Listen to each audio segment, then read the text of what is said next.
জি, আসসালামু আলাইকুম সবাই। সবাই ভালো আছেন?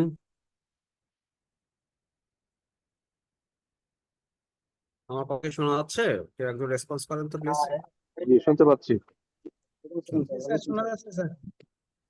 আচ্ছা,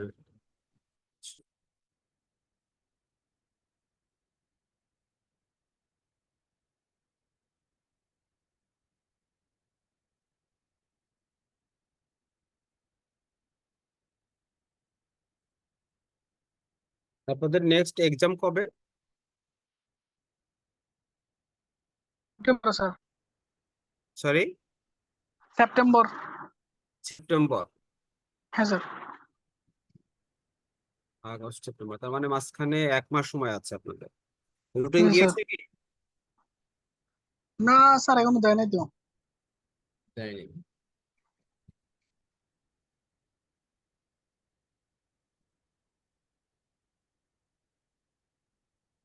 আপনাদের সব কোর্সের কি ক্লাস শেষ? সব কিছু স্যার এখন এটা কন্টিনিউ করতেছি না আর কি।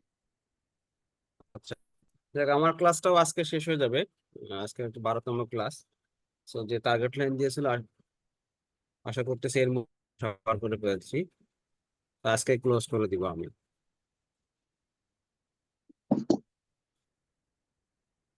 আচ্ছা, আমি শুরু করি আর ক্লাস, হ্যাঁ, যেহেতু 36 বেজে গেছে।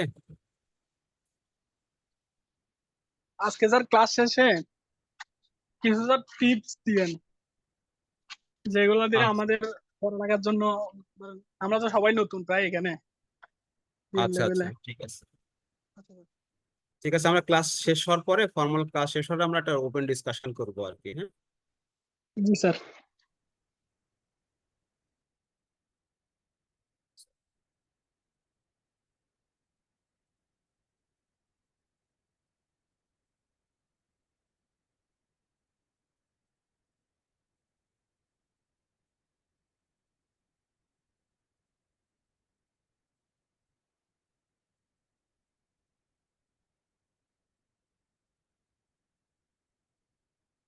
তো আমরা পার্টনারশিপ একটা দেখতেছিলাম। 1932 সালের পার্টনারশিপ অ্যাক্ট যেটা ছিল। তো এখানে চ্যাপ্টার 4-এ বলা হয়েছে ইনকামিং অ্যান্ড আউটগোয়িং পার্টনার।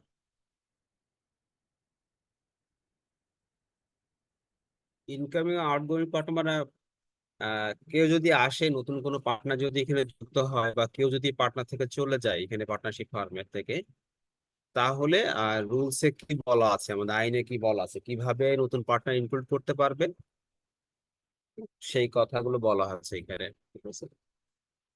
তো প্রথমে আমাদের হচ্ছে ইন্ট্রোডাকশন অফ এ পার্টনার, মানে শুরুতেই হচ্ছে যে কি হবে, no person shall be introduced as a partner into a farmer without the concept all the existing partners. So প্রথমেই বলে দেওয়া আছে যে আমাদের আহ, কোনো ব্যক্তি হচ্ছে তাকে হচ্ছে পার্টনার হিসেবে ডিক্লেয়ার করতে পারবে না, ঘোষণা করতে পারবে না, যতক্ষণ না পর্যন্ত সমস্ত পার্টনারের কনসেন্ট থাকবে। ঠিক আছে।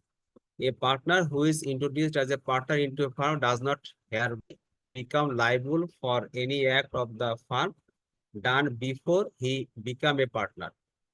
যদি কেউ পার্টনার হিসেবে, মানে যদি যদি সর্বসম্মতিক্রমে সবার সিদ্ধান্ত ক্রমে যদি কেউ পার্টনার থাকে, তাহলে তার পার্টনারশিপ হওয়ার আগে যদি তার যে লাইবিলিটি গুলো ছিল, বা তার যে অ্যাক্টিভিটি ছিল, সেই অ্যাক্টিভিটি গুলো ফার্ম কখনো লাইবল হবে না।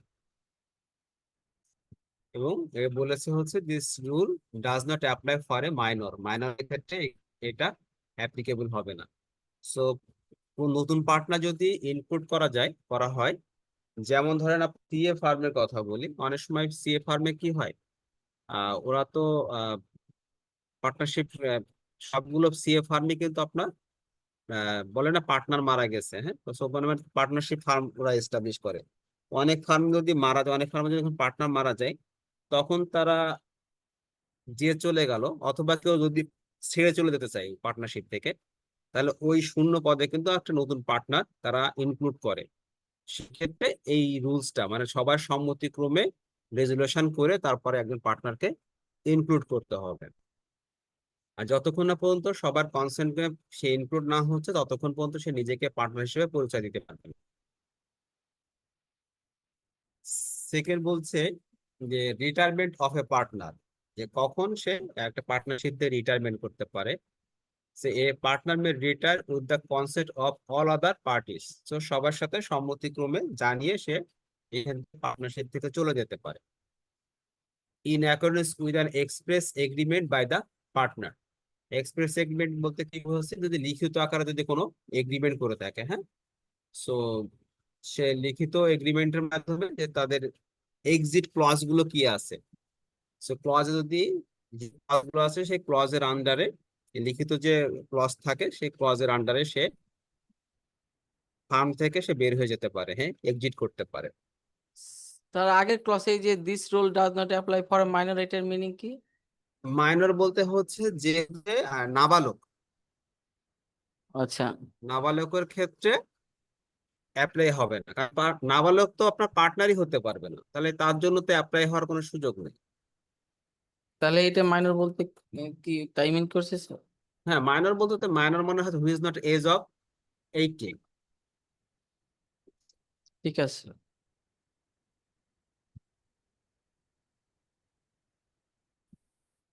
সো মেজর মানে হচ্ছে যার 18 বছর পূর্ণ হয়েছে, আর আইনে মাইনর বলতে যারা হচ্ছে 18 বছর পূর্ণ হয়নি তাদেরকে মাইনর বলা হয়। সো আর ফোরের এথিক কারো জিজ্ঞেস আছে কিনা?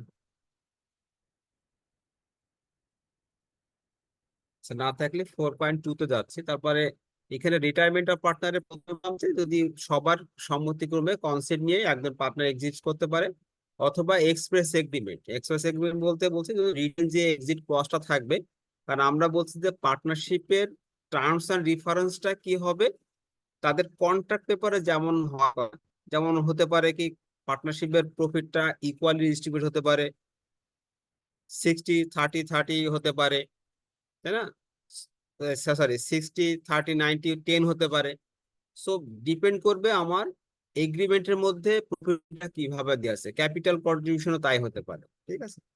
সো সবকিছু পার্টনারশিপের মধ্যে ডিপেন্ড করবে যে এগ্রিমেন্টে তারা কি কি ক্লজ গুলো ইনক্লুড করছে এবং তাদের প্রত্যেকের রোল কি হবে, ক্যাপিটাল কন্ট্রিবিউশন, এইগুলো সবগুলো ডিটারমিনেশন থাকবে।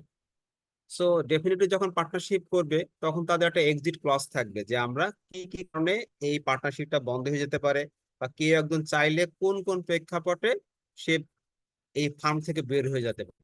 সো ওই যে এক্সপ্রেস যে একটা এগ্রিমেন্ট হয়েছে, সেই এগ্রিমেন্টের আন্ডারে কিন্তু তারা ফার্ম থেকে চলে যেতে পারে। তারপর বলতেছে হোয়ার the partnership is at will buy giving notice in writing to all other the parties of his intention to return. So partnership at will কি বলেছি আমি? এটা উইল হচ্ছে স্যার এক্সিস্টিং বিজনেসের থেকে যদি এক্সপ্যান্ড হয়, ওই এক্সপ্যান্ডেড অংশটুকুকে অ্যাট উইল বলা হয় স্যার। আচ্ছা আচ্ছা, আবার আরেকটা কি বলেছি? এক্সপ্রেস। উইলের কথা বলেছিলাম যদি কোনো টাইম ফ্রেম না থাকে, যদি কোনো টাইমের ইয়ে থাকে, ডিটারমিনেশন যদি না থাকে, অথবা আমি প্রত্যেকটা কন্ট্রাক্ট করলাম সেই কন্ট্রাক্টটা আবার রিনিউ করে ফার্দার আবার আমি কন্ট্রাক্ট করলাম, ঠিক আছে? তো সেই ক্ষেত্রে এই সবকিছু যে এগুলোকে বলা হচ্ছে partnership at will. So partnership at উইলের ক্ষেত্রে একটা নোটিশ দিয়ে সে ফার্ম থেকে এক্সিট করতে পারে। জাস্ট সিম্পল একটা by giving notice in writing to all of the partners in his intention to return. So একটা বিজনেস শুরু করছে, সে সেটাকে এক্সটেনশন করে আর একটা বিজনেসে কনভার্ট করতেছে। তো সে বললো আমি এই বিজনেস আমি থাকতে চাচ্ছি না, আমি চলে যেতে চাচ্ছি। সো একটা নোটিশ দিয়ে সে ওখান থেকে এক্সিট করতে পারে। So a retiring partner may be discharged from liability to any third party for acts of the firm done before his retirement by an agreement made by him with such third party and partners of the reconstructed firm. So, যখন সে চলে যাচ্ছে, তো যদি সে retirement করে ফেলে, discharge হয়ে যায়, এখান থেকে সে চলে যায়, তাহলে তার যে লাইবিলিটি, তার মানে সে লাইবিলিটি তাদের সাথে রেজুলেশন করে সলভ করে কিন্তু সে পার্টনারশিপ থেকে চলে গেল।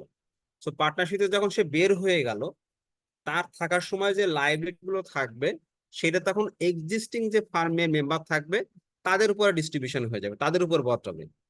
তো সে যদি এখান থেকে চলে যায়, তাহলে তার লাইবিলিটি সে ক্যারি করে নিয়ে যাবেন। And such agreement may be implied by a course of dealing between such third party and the reconstruction firm after he had acknowledged of the retirement. So সে যদি আমি যে বললাম যে সে যদি রিটায়ারমেন্ট করে ফেলে সেখান থেকে চলে যায়, এক্সিট করে যায়, সো ডেফিনেটলি এই বিজে যদি ক্যারি অন করে তার সবসময় কিন্তু একটা লাইবিলিটি বা ইয়ে থাকবে। হ্যাঁ, যখন সে মানুষের সাথে কোনো ডিলিংসে যাবে, তো সে যদি রিটায়ারমেন্ট করে যায়, এখান থেকে চলে বের হয়ে যায়, তাহলে কিন্তু তারা লাইবিলিটি থাকবে না, তখন সেই লাইবিলিটিটা এক্সিস্টিং ফার্মের মধ্যে মেম্বারদের মধ্যে সেটা ইম্পোজ হবে। কলেজ বলছে যে notwithstanding the retirement of a from a firm, he and the partners continue to be liable as partner to third party for any act done by any of them which would have been an act of the fund if done before the retirement until the public notice is given to the retirement.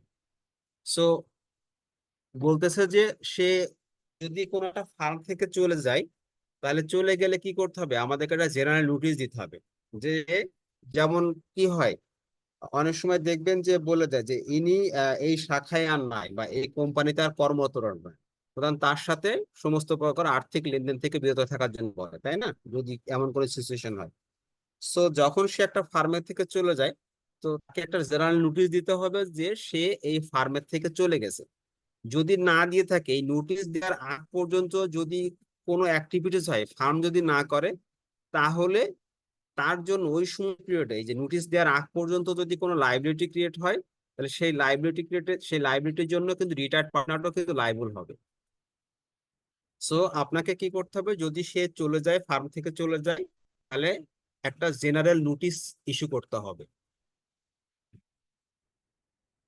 Notice may be given by the retired partner or by any partner of the constituted fund. So এই নোটিশটা যে চলে যাচ্ছে সেও দিতে পারে, অথবা on behalf of the fund any মেম্বারও দিতে পারে। ঠিক আছে, সো এইখানে আমরা 32 সেকশনে আমরা কি কি দেখলাম, যে নর্মালি যে সবার সম্মতিক্রমে একটা পার্টনার থেকে চলে যেতে পারে, অথবা আমাদের যে তারা যে পার্টনারশিপ ফার্ম করার সময় যে এগ্রিমেন্টটা করেছিল, সেই রিটেন এগ্রিমেন্টের ডেফিনেটলি একটা এক্সিট ক্লজ ছিল, সেই এক্সিট ক্লজের আন্ডারে চলে যেতে পারে, অথবা অ্যাট উইলও চলে যেতে পারে, সে স্বেচ্ছায়ও সেখান থেকে চলে যেতে পারে। মানে অ্যাট উইল, যদি পার্টনারশিপ অ্যাট উইল যেটা বললাম, যদি একটা নির্দিষ্ট ডিউরেশন না থাকে এবং বললাম যদি ফার্দার যদি কোনো একটা ইয়ে হয়, তো সেখানেও সে চলে যেতে পারে। থার্ড বলতেছে যে সে যখন ফার্মের থেকে চলে যাবে, তাহলে চলে যাওয়ার পরে ওর ওর সময় তো কিছু লাইবিলিটি ডেফিনেটলি থাকবে কোনো কোম্পানির কাছে।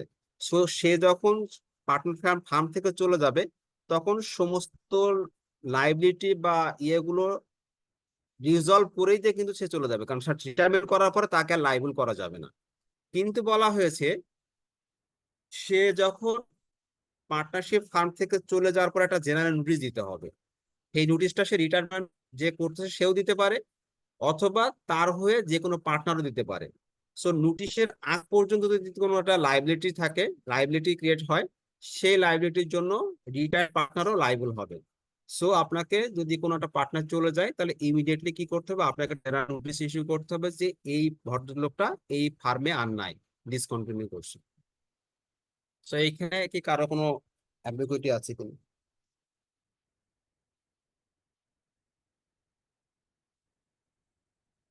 কারো কোনো জিজ্ঞাসা আছে এখানে? Clear sir. Okay, thank you.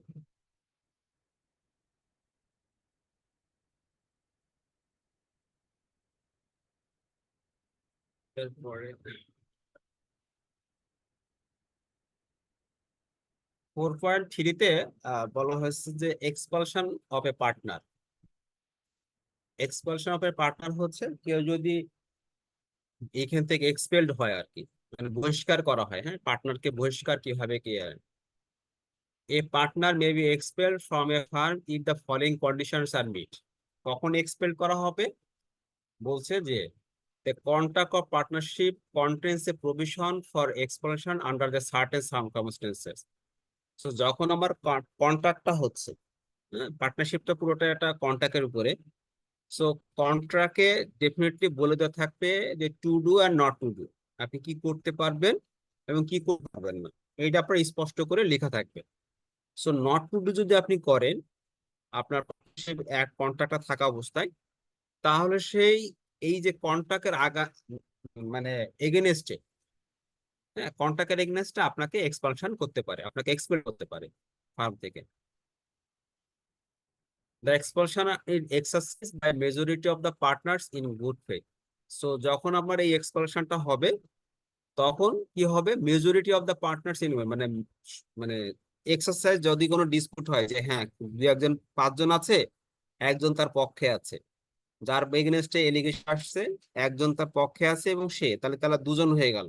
তো বাকি যে তিনজন যদি তার এগেনস্টে ভোট দেয় যে না, সে যে কাজটা করছে সেটা আইনসঙ্গত হয় না এবং কন্ট্রাক্টেশন করছে, সো মেজরিটি যেহেতু বলছে যে এই কাজটা ঠিক হয় নাই, সো মেজরিটি পার্টনার্স এর ওপিনিয়নে তাকে ফার্ম থেকে এক্সপানশন করা যেতে পারে।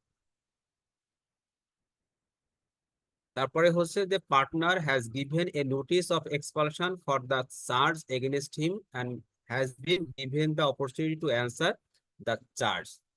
সো তাকে একটা চার্জ নোটিশ দেওয়া হবে যে সে কেন এগুলো করছে, এবং তাকে একটা অপরচুনিটি দেওয়া হবে যে এই চার্জের এগেনস্টে, একটা শোকজের এগেনস্টে বা চার্জের এগেনস্টে তাকে অ্যান্সার দেওয়ার একটা অপরচুনিটি দেওয়া হবে যে তো আপনার বিরুদ্ধে এই অভিযোগগুলো আনা হয়েছে, সো আপনি এই অভিযোগের এগেনস্টে আপনি অ্যান্সারটা দেন, আপনার বক্তব্য থাকলে সেটা উঠাই ধরেন।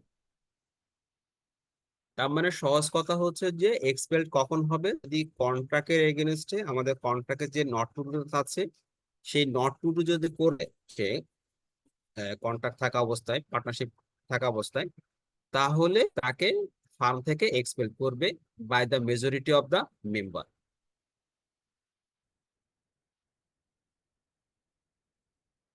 তারপরে এখানে বলছে যে liabilities of an expect partner for the debt of the fund are the same as the as it is for the retired partner. So আমরা রিটায়ার্ড পার্টনারের ক্ষেত্রে লাইবিলিটি দেখলাম যে তার লাইবিলিটি কতটুকু থাকবে।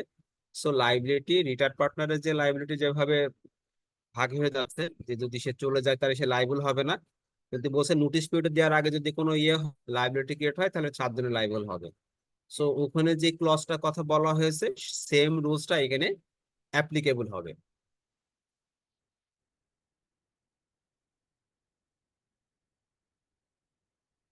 সো 4.3-তে, সেকশন 33-তে কারো কোনো জিজ্ঞাসা ছিল?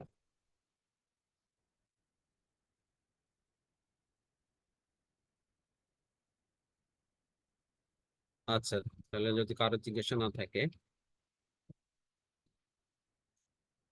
4.4-এ বলছে ইনসলভেন্সি অফ এ পার্টনার, যদি পার্টনারের ইনসলভেন্সি থাকে, where a partner in a firm is adjudicated an insolvent, he ceases to be a partner on he ceases to be a partner on the date on which the order of as adjudication is made, whether the firm is thereby dissolved. So প্রথম কথা হচ্ছে যে কেউ যদি insolvency হয়, দেউলিয়া ঘোষিত হয়, সাথে সাথে তার পার্টনারশিপটা অবশ্যই ডিজলভ হয়ে যাবে, ঠিক আছে। এবং যদি তার পার্টনারশিপটা যদি ডিজলভ হয়, সাথে সাথে যদি অন্য কোনো কিছু বলা না থাকে কন্ট্রাক্টে, তাহলে ফার্মও কিন্তু ডিজলভ হয়ে যাবে, ঠিক আছে। অনেকক্ষণ হয়ে দেখে যে কি, যদি কোনো ফার্মের পার্টনার যদি মারা যায়, তাহলে মারা যাওয়ার সাথে সাথে সেই পার্টনারশিপ ফার্মটাও ডিজলভ হয়ে যায়, মানে বন্ধ ঘোষণা হয়, ঠিক আছে। সেটি ডিপেন্ড করবে কন্ট্রাক্ট অফ দা এগ্রিমেন্ট, এগ্রিমেন্টে কি বলা আছে, কন্ট্রাক্ট অফ দা ফার্মে কি বলা আছে, কি কি ক্লজ গুলো দেওয়া আছে তার উপর ডিপেন্ড করবে। তবে যদি ইনসলভেন্ট হয় কোনো একটা পার্টনার, সে তার পার্টনার হিসেবে সে কখনো আর কন্টিনিউ করতে পারবে না, সাথে সাথে সে ছেড়ে দেবে তার পার্টনারশিপটা। where under a contract between the partners of firm is not dissolved by the adjudication of a partner as an insolvent, the estate of a partner so adjudicated is not liable for any act of the firm, and the firm is not liable for any act of the insolvent done after the date of on which the order of the adjudication is made.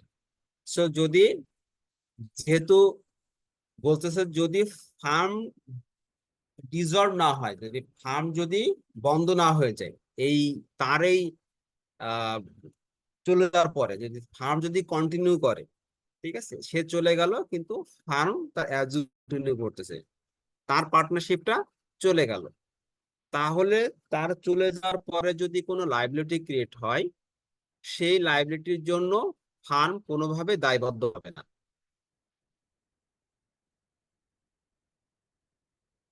দুটো clause এখানে, তার মানে বলা হয়েছে এখানে দুইটা ক্লজে কথা বলা হয়েছে যে যদি সে ইনসলভেন্ট হয় তাহলে তার পার্টনারশিপ সাথে সাথে সিজ করা হয়ে যাবে, সে আর নো লঙ্গার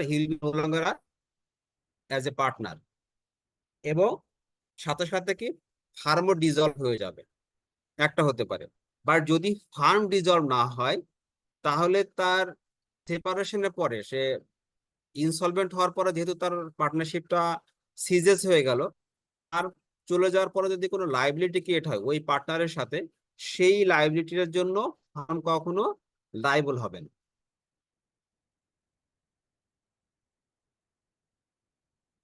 তো এখানে কারো কোনো জিজ্ঞাসা আছে কিনা স্যার এটা কোশ্চেন ছিল। বলেন। তো যদি পার্টনার যদি ইনসলভেন্ট হয় তাহলে তো ওনাকে পার্টনারশিপ থেকে সরিয়ে দেওয়া হবে, তাহলে হুম। ওনার যে শেয়ার ক্যাপিটাল আছে এটা কি ওনাকে বুঝিয়ে দেওয়া হবে? শেয়ার ক্যাপিটাল ইন্টারেস্ট আপনার লাস্ট সেন্টেন্সটা আমি বুঝতে পারিনি, একটু আরেকবার বলবেন? বলতে চাইছে, তাহলে কি ওনাকে শেয়ার ক্যাপিটাল প্লাস ইন্টারেস্ট কি ওনাকে কি বুঝিয়ে দেওয়া হবে?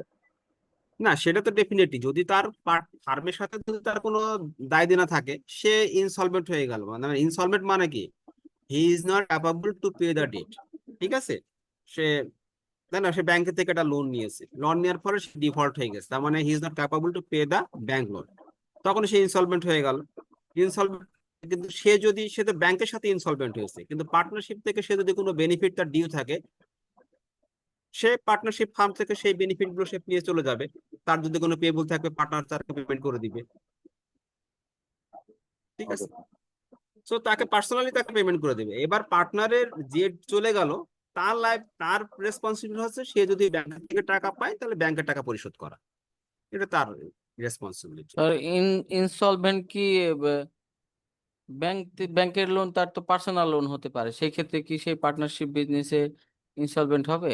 দেখেন আমাদের আইনে ইনসলভেন্ট নরমালি কোনো কিছুর সাথে লিগাল কোনো কন্ট্রাক্টের সাথে থাকতে পারবেন না। যেমন আপনার ইনসলভেন্ট হলে আপনি কিন্তু নির্বাচনে দাঁড়াতে পারবেন না, আপনি মেম্বার ইলেকশনও করতে পারবেন না, আপনি চেয়ারম্যান ইলেকশন, আপনি এমপি ইলেকশন কিছু মানে করতে। ইনসলভেন্টের ক্রাইটেরিয়া কি স্যার তাহলে? ইনসলভেন্ট হচ্ছে যে ইনসলভেন্ট মানে কি, who is not capable to pay the date.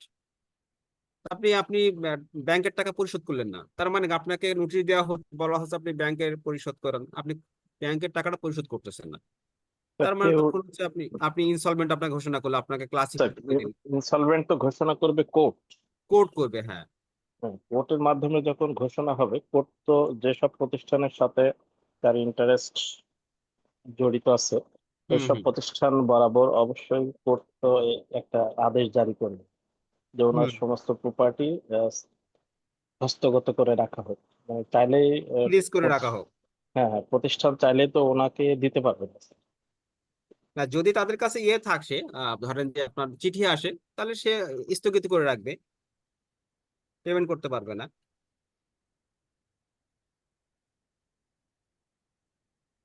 কারণ এই ক্ষেত্রে কি ইনসলভেন্ট হলে তার যে যত সম্পত্তি থাকবে, সে পার্টনারশিপ ফার্মের সম্পত্তি হোক পার্সোনাল সম্পত্তি হোক, তখন কি করবে, এটা তখন নিলামে উঠবে, তাকে প্রথমে বলবে, সুযোগ দিবে টাকা পেমেন্ট করার জন্য। যদি সে না করে তাহলে তার যেখানে স্থাবর অস্থাবর যত সম্পত্তি আছে সেটা নিলামে উঠবে, নিলামে উঠে সেই টাকা সেখান থেকে রিয়ালাইজেশন করে যারা যারা টাকা পাবে তাদের টাকা পরিশোধ করে দিবে। তো যখন আপনার ব্যাংক লোন নিচ্ছেন তখন আপনি পার্সোনাল গ্যারান্টি দিচ্ছেন। পার্সোনাল গ্যারান্টি মানে আপনার পার্সোনাল যেখানে স্থাবর অস্থাবর যত সম্পত্তি আছে সেটাও কিন্তু আপনার লাইবেল।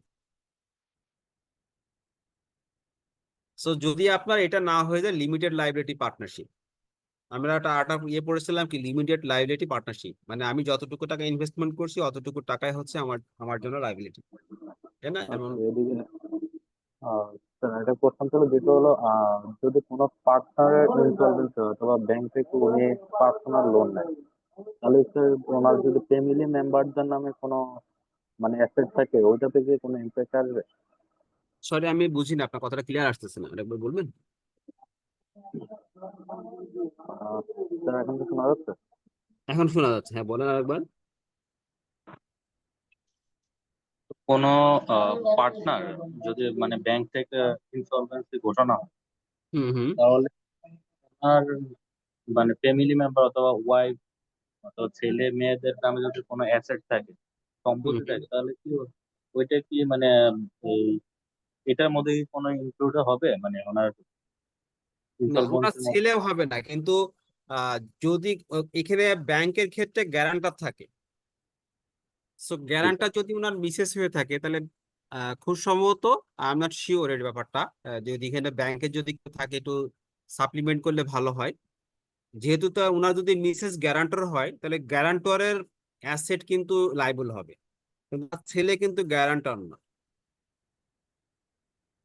সো যে ব্যাংকের এন্ড লোন থেকে স্যার করতেছে, যে লোন করছে সে লাইবল, বা তার তরফ থেকে যদি কেউ গ্যারান্টর থাকে তাহলে গ্যারান্টারের অ্যাসেটটা লাইবল হবে।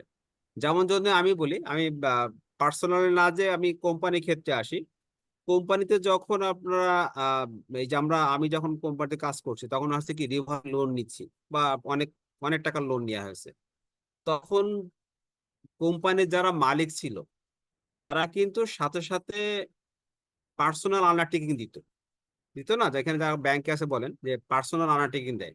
সো তারা তো কোম্পানি লাইবিলিটি হচ্ছেই, সাথে সাথে সে পার্সোনাল গ্যারান্টি দিচ্ছে যে যদি কোম্পানি ডিফল্ট হয়, কোম্পানি যদি সাফিসিয়েন্ট টাকা না থাকে পেমেন্ট করতে পারে, তার যে স্থাবর অস্থাবর যত সম্পদ আছে সেটাও কিন্তু তার লাইবল। সমস্ত পার্টনারই কিন্তু পার্সোনাল লাইবিলিটি দেয়, গ্যারান্টি দেয়। তো পার্টনারশিপের ক্ষেত্রে যদি তার শুধু তার সম্পত্তি হওয়ার কথা, কিন্তু পার্সোনাল লোন যদি নিয়ে থাকে তাহলে তার ক্ষেত্রে গ্যারান্টি হতে পারে তার মিসেস হতে পারে গ্যারান্টর, বা তার বাবা হতে পারে। তাহলে যে গ্যারান্টর হবে শুধু তার সম্পত্তিটাই হচ্ছে লাইবল হবে, অন্যদের সম্পত্তি লাইবল হওয়ার কথা না।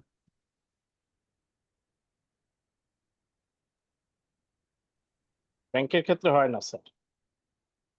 ব্যাংকের ক্ষেত্রে কি ইয়ে না না স্যার, অন্য গ্যারান্টর কারোরই দেয় করতে পারবেন। গ্যারান্টরদের শুধু গ্যারান্টর যারা তাদের উপরে করা যায়, রাইট হ্যাঁ এস্টাবলিশ সেটাই করা তো যায়। কথা, আমি প্র্যাকটিক্যালি তো তাই তো লজিক্যাল, তাই না?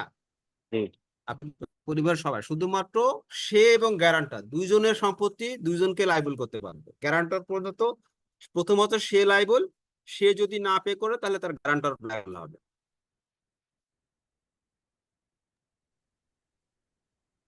স্যার চলো আমরা জি বলেন।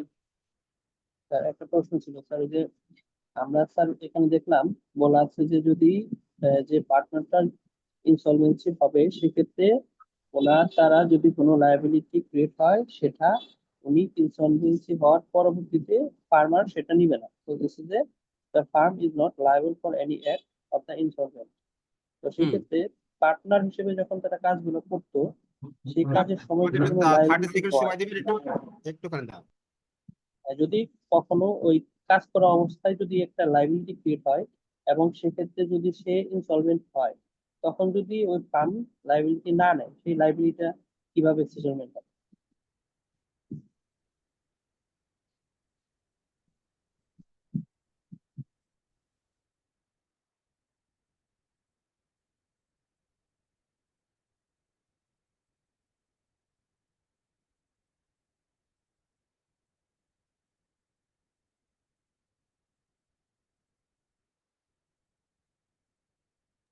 স্যার আমার মনে হয় আমরা একটু এগিয়ে যাই, যেহেতু আজকে ক্লাস মানে শেষ হবে ক্লাস।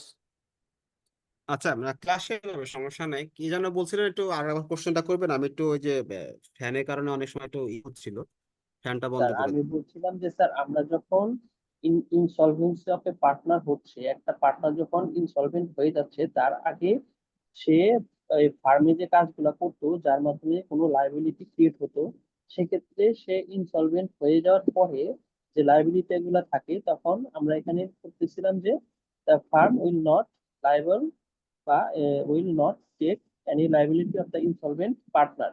তো যে এক্সিস্টিং যে লাইবিলিটিটা থাকবে সেক্ষেত্রে সেই লাইবিলিটিটা কিভাবে সেটেলমেন্ট হবে? আচ্ছা, এখানে ইনসলভেন্ট হচ্ছে কিন্তু ওই পার্টনার, ফার্ম কিন্তু ইনসলভেন্ট হচ্ছে না, তাই না? সো ফার্ম তো আমার অ্যাজ ইউজুয়াল চলতেছে, যেহেতু সে কোর্টের দ্বারা ইনসলভেন্ট হয়েছে, সুতরাং ইনসলভেন্ট যখনই সে ডিক্লেয়ার করছে কোর্ট, সে আর ফার্মে পার্টনার থাকতে পারবে না, এইটা হচ্ছে কথা। এবং সে যখন মানে ইনসলভেন্ট হওয়ার পরে সে যখন পার্টনার থাকছে না, তারপরে যদি সাবসিকুয়েন্টলি কোনো লাইবিলিটি ক্রিয়েট হয় তার জন্য ফার্ম লাইবল হবে না। কিন্তু ফার্মে সে থাকা পর্যন্ত যদি ফার্মের কোনো বেনিফিট থাকে, প্রফিট পাইতো বা কোন ফার্ম যদি ভালো চলে, সেই টাকাটা কি হবে, যে বললো যে যখন সেই ইনসলভেন্ট হবে, কোর্ট কিন্তু তার যেখানে যত সম্পত্তি আছে তাকে ফ্রিজ করার জন্য হয়তো চিঠি দিতে পারে। তাহলে পার্টনারশিপের থেকে যে টাকাটা পাবে, সেই টাকা তো কিছু টাকা পাবে definitely, সেই টাকা দিয়ে তার ওই লাইবিলিটিটা শোধ করা হবে। নর্মালি সেটাই করা হয়। অথবা যদি পার্টনারের ফার্ম যদি গভর্নমেন্ট ফ্রিজ না করে, কোর্ট যদি ফ্রিজ না করে, তাহলে সে যখন পার্টনারশিপ চলে গেল তাকে পেমেন্ট করে দিবে। তার লাইবিলিটি, তার রেসপন্সিবিলিটি হচ্ছে সে ফার্মের থেকে টাকা পেয়ে তার যে লাইবিলিটি আছে সেই লাইবিলিটি পরিশোধ করে দেওয়া। জি স্যার, ঠিক আছে। সো আইদার সে দিবে, তাকে যদি পেমেন্ট করে সে পরিশোধ করবে, অথবা যদি কোর্ট যদি ইনস্ট্রাকশন দেয় তাকে পেমেন্ট করা, তাহলে সে সরাসরি গভর্নমেন্টকে সহযোগিতা করবে ফার্ম। স্যার এখানে একটা কোশ্চেন ছিল। বলে না। স্যার যদি দেখা গেল যে কোর্ট তাকে ইনসলভেন্ট ঘোষণা করে দিল, কিন্তু ফার্মকে কোনো কিছু বলা হলো না বা ফার্মকে কোনো নোটিশ দেওয়া হলো না, তাহলে কি সে তার যে পার্টনারশিপটা ছিল সেটা কন্টিনিউ করতে পারবে, নাকি ফার্ম অটোমেটিক্যালি তাকে হলো এখান থেকে বহিষ্কার করে দিবে? না, এটা অটোমেটিকলি ফার্ম যদি যদি না জানে তাকে ইনসলভেন্ট করছে, তাহলে ফার্ম কিভাবে তাকে ডিসলভ করবে?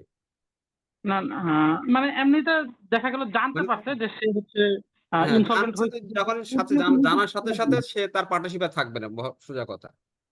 ও, যখনই জানতে পারবে ফার্ম যে সে ইনসলভেন্ট ঘোষণা হয়েছে, তার অটোমেটিকলি তার পার্টনারশিপ ওই ওই মোমেন্টের থেকে তার পার্টনারশিপ ডিসলভ হয়ে যাবে। এই ক্ষেত্রে স্যার তার যে অ্যাসেটটা থাকবে সেটা কি তাকে দিয়ে দিবে নাকি ফ্রিজ করে রেখে দিতে হবে? এটা তো বললামই, যদি কোর্টের অর্ডার তার পার্টনারশিপ ফার্মকে দেয় যে তার যেখানে হুম। অস্ত্র সম্পত্তি সে ফ্রিজ করে, তাহলে সে কোর্টকে দিবে, কোর্টকে সহযোগিতা করবে। আর যদি সেই ব্যাপারে কোনো অর্ডার না থাকে, তাহলে সে তাকে পার্টনারকে দিয়ে দিবে। পার্টনার তো involved হয়েছে, সে লাইবিলিটি পেমেন্ট করতে পারছে না বলে, সে পার্টনারকে দিবে, বলে পার্টনার এবার তাকে ইয়েকে পেমেন্ট করে দিবে, যারা টাকা পায় তাদেরকে দিয়ে দিবে। এটাই হতে পারে। ও, সো জি আমরা স্যার। তো ওই পার্টটা জানি না কি হবে। সো এটা জাস্ট জি, জি। অনুমান ভিত্তিক, হুম, কারণ আইন তো এত কিছু বলে না এখানে, তাই না? জি স্যার। সো 4.5 বলছে liability of state of deceased partner. So এখানে বলছে যে where under a contract between the partners the firm is not dissolved by the death of a partner, the estate of a deceased partner is not liable for any act of the firm done after his death. So বলছে যে কে under this contract যদি কোনো মানে partner মারা যায়, যে আমি বলতেছিলাম সিএ ফার্মের কথা বলতেছিলাম, যে সাধারণত যে ফার্ম গুলো হয়, যে পার্টনার কেউ একজন মারা গেলে সাথে সাথে ফার্মও ডিসলভ হয়ে যায়। বাট আমাদের সিএ ফার্মে দেখেন যে পার্টনার, অনেক পার্টনার সেই বহু বছর আরআরএস হচ্ছে কে সাইফুর রহমান সাহেব করছিলেন। তো উনি মারা গেছেন, তো পার্টনার কিন্তু এখনো কিন্তু ফার্ম চলতেছে। তো অনেক পার্টনার আসছে বা গেছে। সো যদি পার্টনার মারা যায়, তাহলেও কিন্তু ফার্ম কিন্তু ডিসলভ হবে না। So the estate of the deceased partner is not liable for any act of the firm done after his death. So deceased partner যে মারা গেল, সে পরে ফার্মের কোনো অ্যাক্টিভিটিস দ্বারা সে লাইবল হবে না, সেটা বলতেছে। 4.6 বলছে right liabilities rights of outgoing partner to carry on competing business. So an outgoing partner may carry on a business competing with that of the firm, and he may advertise such business, but he may not use the firm. মানে যে চলে গেল, যে business থেকে চলে গেল, হ্যাঁ, তো সে এমন একটা বিজনেস করছে যেটা এই ফার্মকে কম্পিট করতে পারবে। ঠিক আছে, সিমিলার টাইপস এর বিজনেস করতেছে সে ফার্মে না থাকা অবস্থায়, বাট সে কি করতে পারবে না, ইউজ দ্য ফার্মের নাম ব্যবহার করতে পারবে না, represent himself as carrying on the business of the firm. So সে বলতে পারবে না যে আমি এই ফার্মের এখনো পার্টনার। ঠিক আছে, এইটা বলতে পারবে না। সো একজন পার্টনার ধরো সেম টাইপের বিজনেস করলো, তারপর এই ফার্মের থেকে বেরিয়ে গেল, সে কাজ সেম নেচারের বিজনেস সে ইন্ডিভিজুয়ালি করতে পারবে, বা কাছাকাছি কোনো বিজনেস করতে পারে, কম্পিটিটিভ থাকতে পারবে, বাট সে ফার্মের নামটা ইউজ করতে পারবে না। তারপরে বলছে সিতে বলছে solicit the custom of person who are dealing the firm before he is cease to be a partner. So এখানে বলছে যে solicit the customs of person who are dealing with the firm before he is. So তার যার আগে যে সমস্ত কর্মকাণ্ডগুলো হয়েছে সেই কর্মকাণ্ডের জন্য সে দায়বদ্ধ থাকবে, তাদের সাথে একত্রতা ঘোষণা করবে যে আমি যা করছি সেই পর্যন্ত তোমাদের সাথে আমি তোমাদের সমস্ত কিছুর সাথে আমি আছি, সমস্ত লাইবিলিটি যাই হোক না সবকিছু আমি আছি, বাট আমি যখন চলে গেছি তারপরের থেকে কোনো লাইবিলিটি আমি আর লাইবল না। আমি চলে যাওয়ার পরে আমি ফার্মের নামও ইউজ করবো না, আমি এই ফার্মকে রিপ্রেজেন্ট করি সেটাও আমি বলবো না। সো আমি আমার মতো ব্যবসা করবো।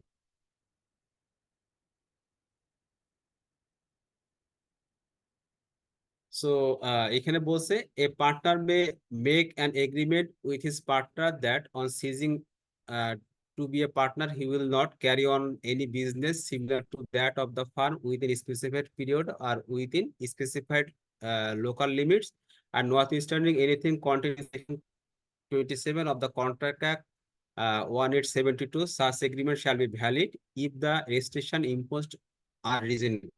সো বলতে পারে যে এগ্রিমেন্টের মধ্যে যদি থাকে, এগ্রিমেন্টের মধ্যে যদি বলে যে ঠিক আছে তুমি যে চলে যাওয়ার পরে তোমাকে একটা টাইম, এত সময়ের মধ্যে তুমি সিমিলার টাইপসের কোনো ব্যবসা করতে পারবে না। সো এটা ডিপেন্ড করবে হচ্ছে যে এগ্রিমেন্টে কি বলা আছে। ঠিক আছে, ওই কন্ট্রাক্টের মধ্যে যেভাবে বলা আছে সেই পিরিয়ডটা পার হয়ে যাওয়ার পরে সে সিমিলার টাইপের ব্যবসা করতে পারবে। সহজ কথা হচ্ছে যে যদি কেউ ফার্মের থেকে বের হয়ে যায় তাহলে সে সিমিলার টাইপসের ব্যবসা করতে পারবে, কিন্তু ফার্মের নাম ইউজ করতে পারবে না, ফার্মকে রিপ্রেজেন্ট করে সে কথা বলতে পারবে না, বাট সে থাকা অবস্থায় যত ডিলিংস হচ্ছে সে তার সাথে সে তার জন্য ওনারশিপ নিবে। এবং যদি কন্ট্রাক্টে বলে দিয়ে থাকে যে তুমি সিমিলার টাইপসের ব্যবসা করতে পারো না, সেবা তুমি 6 মাস ব্যবসা করতে পারবে না, 6 মাস পরে তুমি যদি ব্যবসা করো তাহলে সেটা ভ্যালিড। সো বলে দিল এটা ডিপেন্ড করবে একদম অ্যাবসলিউটলি কন্ট্রাক্টে সে কি ক্লজ মেনশন করছে তার উপরে। তো আমি কিন্তু বারবার একটা কথা আপনাকে বলছি যে পার্টনারশিপ বিজনেসটা absolutely based on the contract. কন্ট্রাক্টে আপনি কিভাবে বলবেন আপনার সাথে ফার্মের ডিলিংসটা কিন্তু সেভাবে, আপনি কিভাবে চলে যেতে পারবেন, কিভাবে থাকতে পারবেন, আপনার রোল কি হবে, আপনার ক্যাপিটাল প্রপোর্শনাল কি হবে, হ্যাঁ, সবকিছু এভরিথিং কিন্তু কে ম্যানেজমেন্টের দায়িত্ব করবে, এভরিথিং হচ্ছে আপনার কন্ট্রাক্টে লেখা থাকতে হবে। স্যার এটার ক্ষেত্রে যদি এমনটা হয় যে পার্টনারশিপ যখন সে কন্ট্রাক্টে সাইন করছিল যে এই কাজ সে করতে পারবে না বা সিমিলার বিজনেস করতে পারবে না, তাদের কোনো ক্লায়েন্টের সাথে সে সম্পর্ক রাখতে পারবে না, তো ওই ব্যক্তি চাকরি ছেড়ে দিল, মানে পার্টনারশিপ ছেড়ে দিল, সে আরেকটা প্রতিষ্ঠান করলো অন্য কোনো সাপোজ তার ওয়াইফের নামে, এবং ওই প্রতিষ্ঠানের মাধ্যমে সে আগের যে সাপ্লায়ার ছিল বা তার যে ক্লায়েন্ট ছিল সেগুলোর সাথে সে সম্পর্ক রক্ষা করলো, এই ক্ষেত্রে স্যার কি হবে? এটা তখন তখন তো সে আর পার্টনার থাকতেছে না, তখন সে পার্টনার থাকতেছে না। পার্টনার না থাকা অবস্থা সে করতে পারবে যদি সে ইমিডিয়েটলি করতে পারবে যে আমি আজকে পার্টনার হিসেবে বেড়ে গেলাম, আর আমি কারণ মার্কেট কম্পিটিটিভ, আপনাকে মার্কেটে কম্পিটিভ, সে যদি সিমিলার টাইপসের ব্যবসা করে কম্পিটিশন করবে আপনার সে কম্পিটিটর হিসেবে ক্রিয়েট হবে ফার্মের জন্য, সে করতে পারবে। যদি কিন্তু কন্ট্রাক্টে যদি বলা থাকে যে ঠিক আছে তুমি যদি পার্টনারশিপ ফার্ম থেকে বের হয়ে যায়, মিনিমাম 6 মাস সিমিলার টাইপস অফ বিজনেস করতে পারবে না, 6 মাস পরে করতে পারবে। তাহলে আপনি উনি নিজে নিজে করতেছে না স্যার, সে আরেকজনের নামে ব্যবসা খুলে বসে সে তার প্রিভিয়াস যে customer, it's absolutely on depend on ethics, যে আপনি এটা একটা হ্যাঁ ইথিক্স এর বাইরে স্যার, কিন্তু এই এটা ধরনের ethics একটা এর প্রশ্ন আসছে স্যার ফার্স্ট ইয়ারে স্যার, এমডির ক্ষেত্রে ওটা ছিল এমডি, আচ্ছা আচ্ছা যে আচ্ছা। এমডির সাথে এরকম কন্ট্যাক্ট ছিল, এমডি চলে যাওয়ার পরে সে কি করছে তার ওয়াইফ নিজে করে নাই, যেহেতু স্যার কন্ট্রাক্টে যে সাইন ছিল তার সাথে যে ডিড হয়েছিল, ডিড থাকা অবস্থায় যে কন্ডিশন গুলা সে সবই ফুলফিল করছে, কিন্তু কি করছে তার নিজের নামে না করে ব্যবসা প্রতিষ্ঠান খুলে বসছে ওয়াইফের নামে। এই ক্ষেত্রে এখন এখানে এই এমডি কে লায়াবল করা যাবে কিনা? লিগালি লাইবল করতে পারবেন না, কারণ কন্ট্রাক্টে তার নাম নাই, কিছু নাই। তো এটা আমার কাছে মনে হয় যে এটা কি কমপ্লিটেড ইথিক্যাল কোশ্চেন। কিন্তু স্যার এখানে একটা সলিউশনের মতো যেটা দেখলাম তাতে হলো যে ওখানে আদালত দ্বারা উনি লায়াবল হয়েছে, কারণ উনি মেজর অফ দ্য বিজনেসে, সেক্ষেত্রে ওনার ওয়াইফের নাম থাকলেও সেই হলো বিজনেসটা পরিচালনা করতো। সেই অনুযায়ী আদালত ওনাকে বলছিল যে আপনি লায়াবল, যেহেতু আপনার অন্য নামে করার পরও আপনি এখানে মেজর পোর্শনটা আপনি অপারেট করতেছেন, সেক্ষেত্রে ওখানে মানে ওনাকে লায়াবল ম্যানেজমেন্ট এবং ম্যানেজমেন্ট এবং অপারেশন সব আপনি করেন, সেই কারণে। জি জি জি, ওইখানে বলছিল যে যেহেতু ওনাদের নামটা আপনি নেন নাই ঠিক আছে, কিন্তু যে 6 মাস বা 1 বছরের যে সময় দিয়েছিল সেক্ষেত্রে আপনি আপনার ওন ম্যানেজমেন্টে কর্মকাণ্ড করতেছেন আরেকজনের নামে, সেক্ষেত্রেও আপনি লাইন। আচ্ছা আচ্ছা আচ্ছা, ওই তো স্যার স্যার একটু অ্যাড করি স্যার। বলেন প্লিজ। স্যার ওই ডিসক্লোজার নেয় স্যার পার্টনারশিপ বিজনেস বা কোম্পানিতে যেভাবে, যে আপনার family member specially first blood আর হচ্ছে ওয়াইফ আর হচ্ছে ওয়াইফের সাইডের ফ্যামিলির, ঠিক আছে, যে কেউ হচ্ছে এই সিমিলার বিজনেসে আছে কিনা, ঠিক আছে। এখন পার্টনারশিপ ফার্ম যদি সেটাকে অ্যালাউ করে, আর যদি সেটা যদি নিজে মানে ফার্মের মানে সামনে না দেওয়া হয় এবং ফার্ম যদি ইনভেস্টিগেট করে পায় এরকম, তাহলে স্যার এটা আর কি তার দায়ভার নিতে হয় স্যার।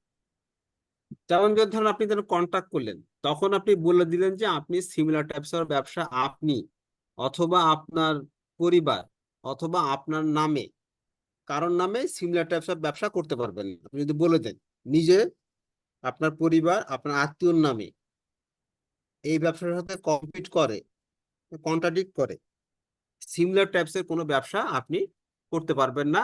সেটা আপনি কখনোই করতে পারবেন না, হতে পারে কন্ট্রাক্টে বলতে পারে যে আপনি 6 মাস পর্যন্ত করতে পারেন না। তো আপনি কোলাজে যদি এই কথা বলে দেন, তাহলে কিন্তু সে আটকা যান। তো ওই প্রশ্নটা ছিল এরকম স্যার।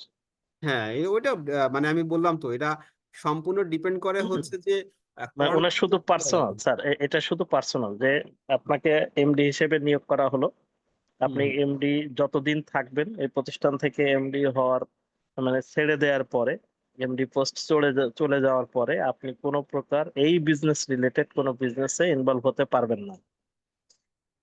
আচ্ছা ওই ব্যক্তিকে বলছে স্যার, ব্যক্তিকে বলছে। পরবর্তীতে উনি এমডি থেকে যে রুলস অনুযায়ী সে তো নিজে করতে পারে না, তার ওয়াইফের নামে, তারপর অন্যান্য রিলেটিভ যারা আছে তাদের নামে ব্যবসা খুলে বসছে, এবং প্রিভিয়াস যে কোম্পানিতে উনি এমডি ছিল হুম হুম ওখানে বিভিন্ন সাপ্লায়ার বায়ার তাদের সাথে সে রিলেশনশিপ রক্ষা করে তার বিজনেসের উন্নয়ন ঘটাচ্ছে। শেষে প্রশ্নটা করছে sir, what will be the consequence of this case? আচ্ছা আচ্ছা আচ্ছা, না সেটাই, এটা এটা ইথিক্স এর ভায়োলেশন স্যার। ইথিক্স এর ভায়োলেশন। যেমন আমরা যখন আপনার অনেক কোম্পানিতে, স্পেশালি যারা ব্যাংকে জব করে বা ইয়েতে, দেখবেন যে আপনারা যখন জয়েন করেন নন ডিসক্লোজার এগ্রিমেন্টে আপনাদের সিগনেচার করে দেয়। এটা করছেন মনে হয় আপনারা, কেউ কেউ করছেন নন ইয়েস স্যার, ডিসক্লোজার এগ্রিমেন্টে সিগনেচার করেন না আপনারা? হ্যাঁ হ্যাঁ yes sir, sir. Bond sign করতে হয়। বন্ড সাইন করছেন, এখানে কিন্তু একটা ইয়ে থাকে, নন ডিসক্লোজার এগ্রিমেন্টে একটা সিগনেচার করছে কোম্পানি চাকরির সময়। তখন আপনি কি, তখন বলেই দেওয়া থাকে আপনি চাকরির থাকা অবস্থায়, চাকরি থেকে চলে গেলেও কোম্পানির যে কনফিডেন্সিয়াল ইনফরমেশন আপনি কারোর কাছে ডিসক্লোজ করতে পারবেন না।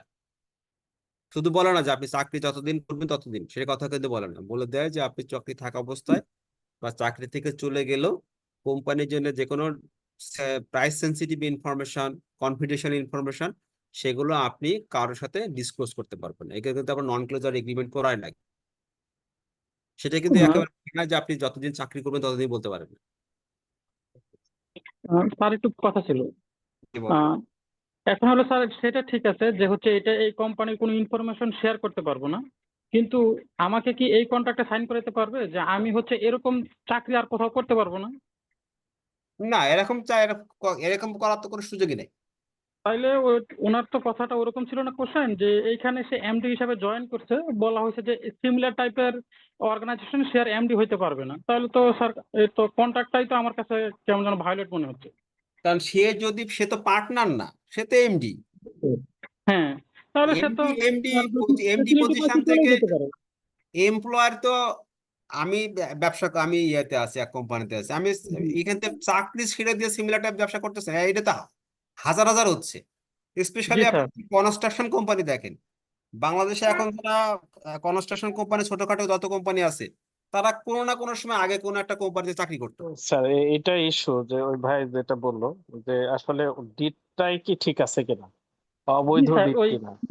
দিকটাই হচ্ছে ভায়োলেট হয়েছে। যদি বলা থাকে যে উনি এটাতে এমডি হিসেবে জয়েন করছে এবং কন্ট্রাক্টটা বলে যে আপনি হচ্ছে সিমিলার টাইপের কোনো কোম্পানিতে এমডি হিসেবে জয়েন করতে পারবেন না, তাহলে স্যার কন্ট্রাক্টটাই তো ভায়োলেট মনে হচ্ছে। হ্যাঁ, কন্ট্রাক্টে তো আপনার ইস্টার্ন চার্টার ব্যাংকের এমডি কি ইস্টার্ন ব্যাংকের এমডি তো হিসেবে জয়েন করতে পারবে না?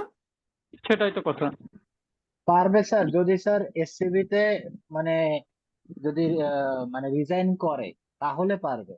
হ্যাঁ, ডেফিনেটলি সে রিজাইন করে, তো সে তো ওখান থেকে সেপারেশন নিয়ে তারপরে করতেছে, তাই না? আচ্ছা, আমরা একটু সামনে আগাই, হ্যাঁ, নাহলে অলরেডি 8টাই কিন্তু আছে, আমরা আরো কিছু ইয়ে আছে, ডিসলিউশন আছে, আর হচ্ছে রেজিস্ট্রেশন অফ ফার্ম আছে, দুটো পিএস আপনার এখনো বাকি আছে।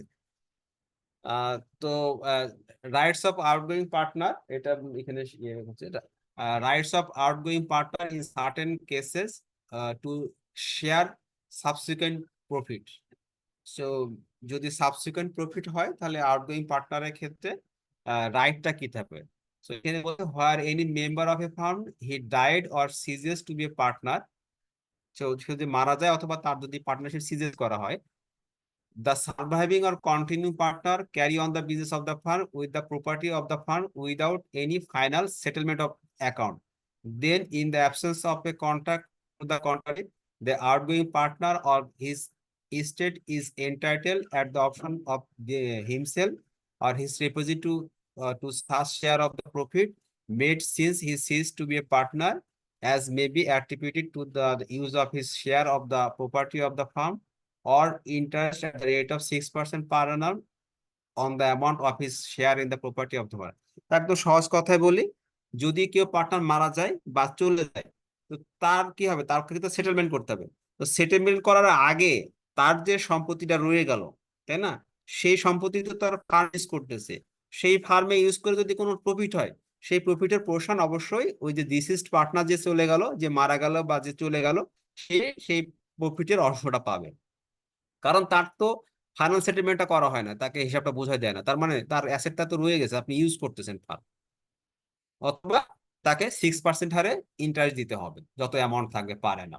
এখানে সহজ একটা কথা বলে দিয়েছে, হ্যাঁ। তারপরে হচ্ছে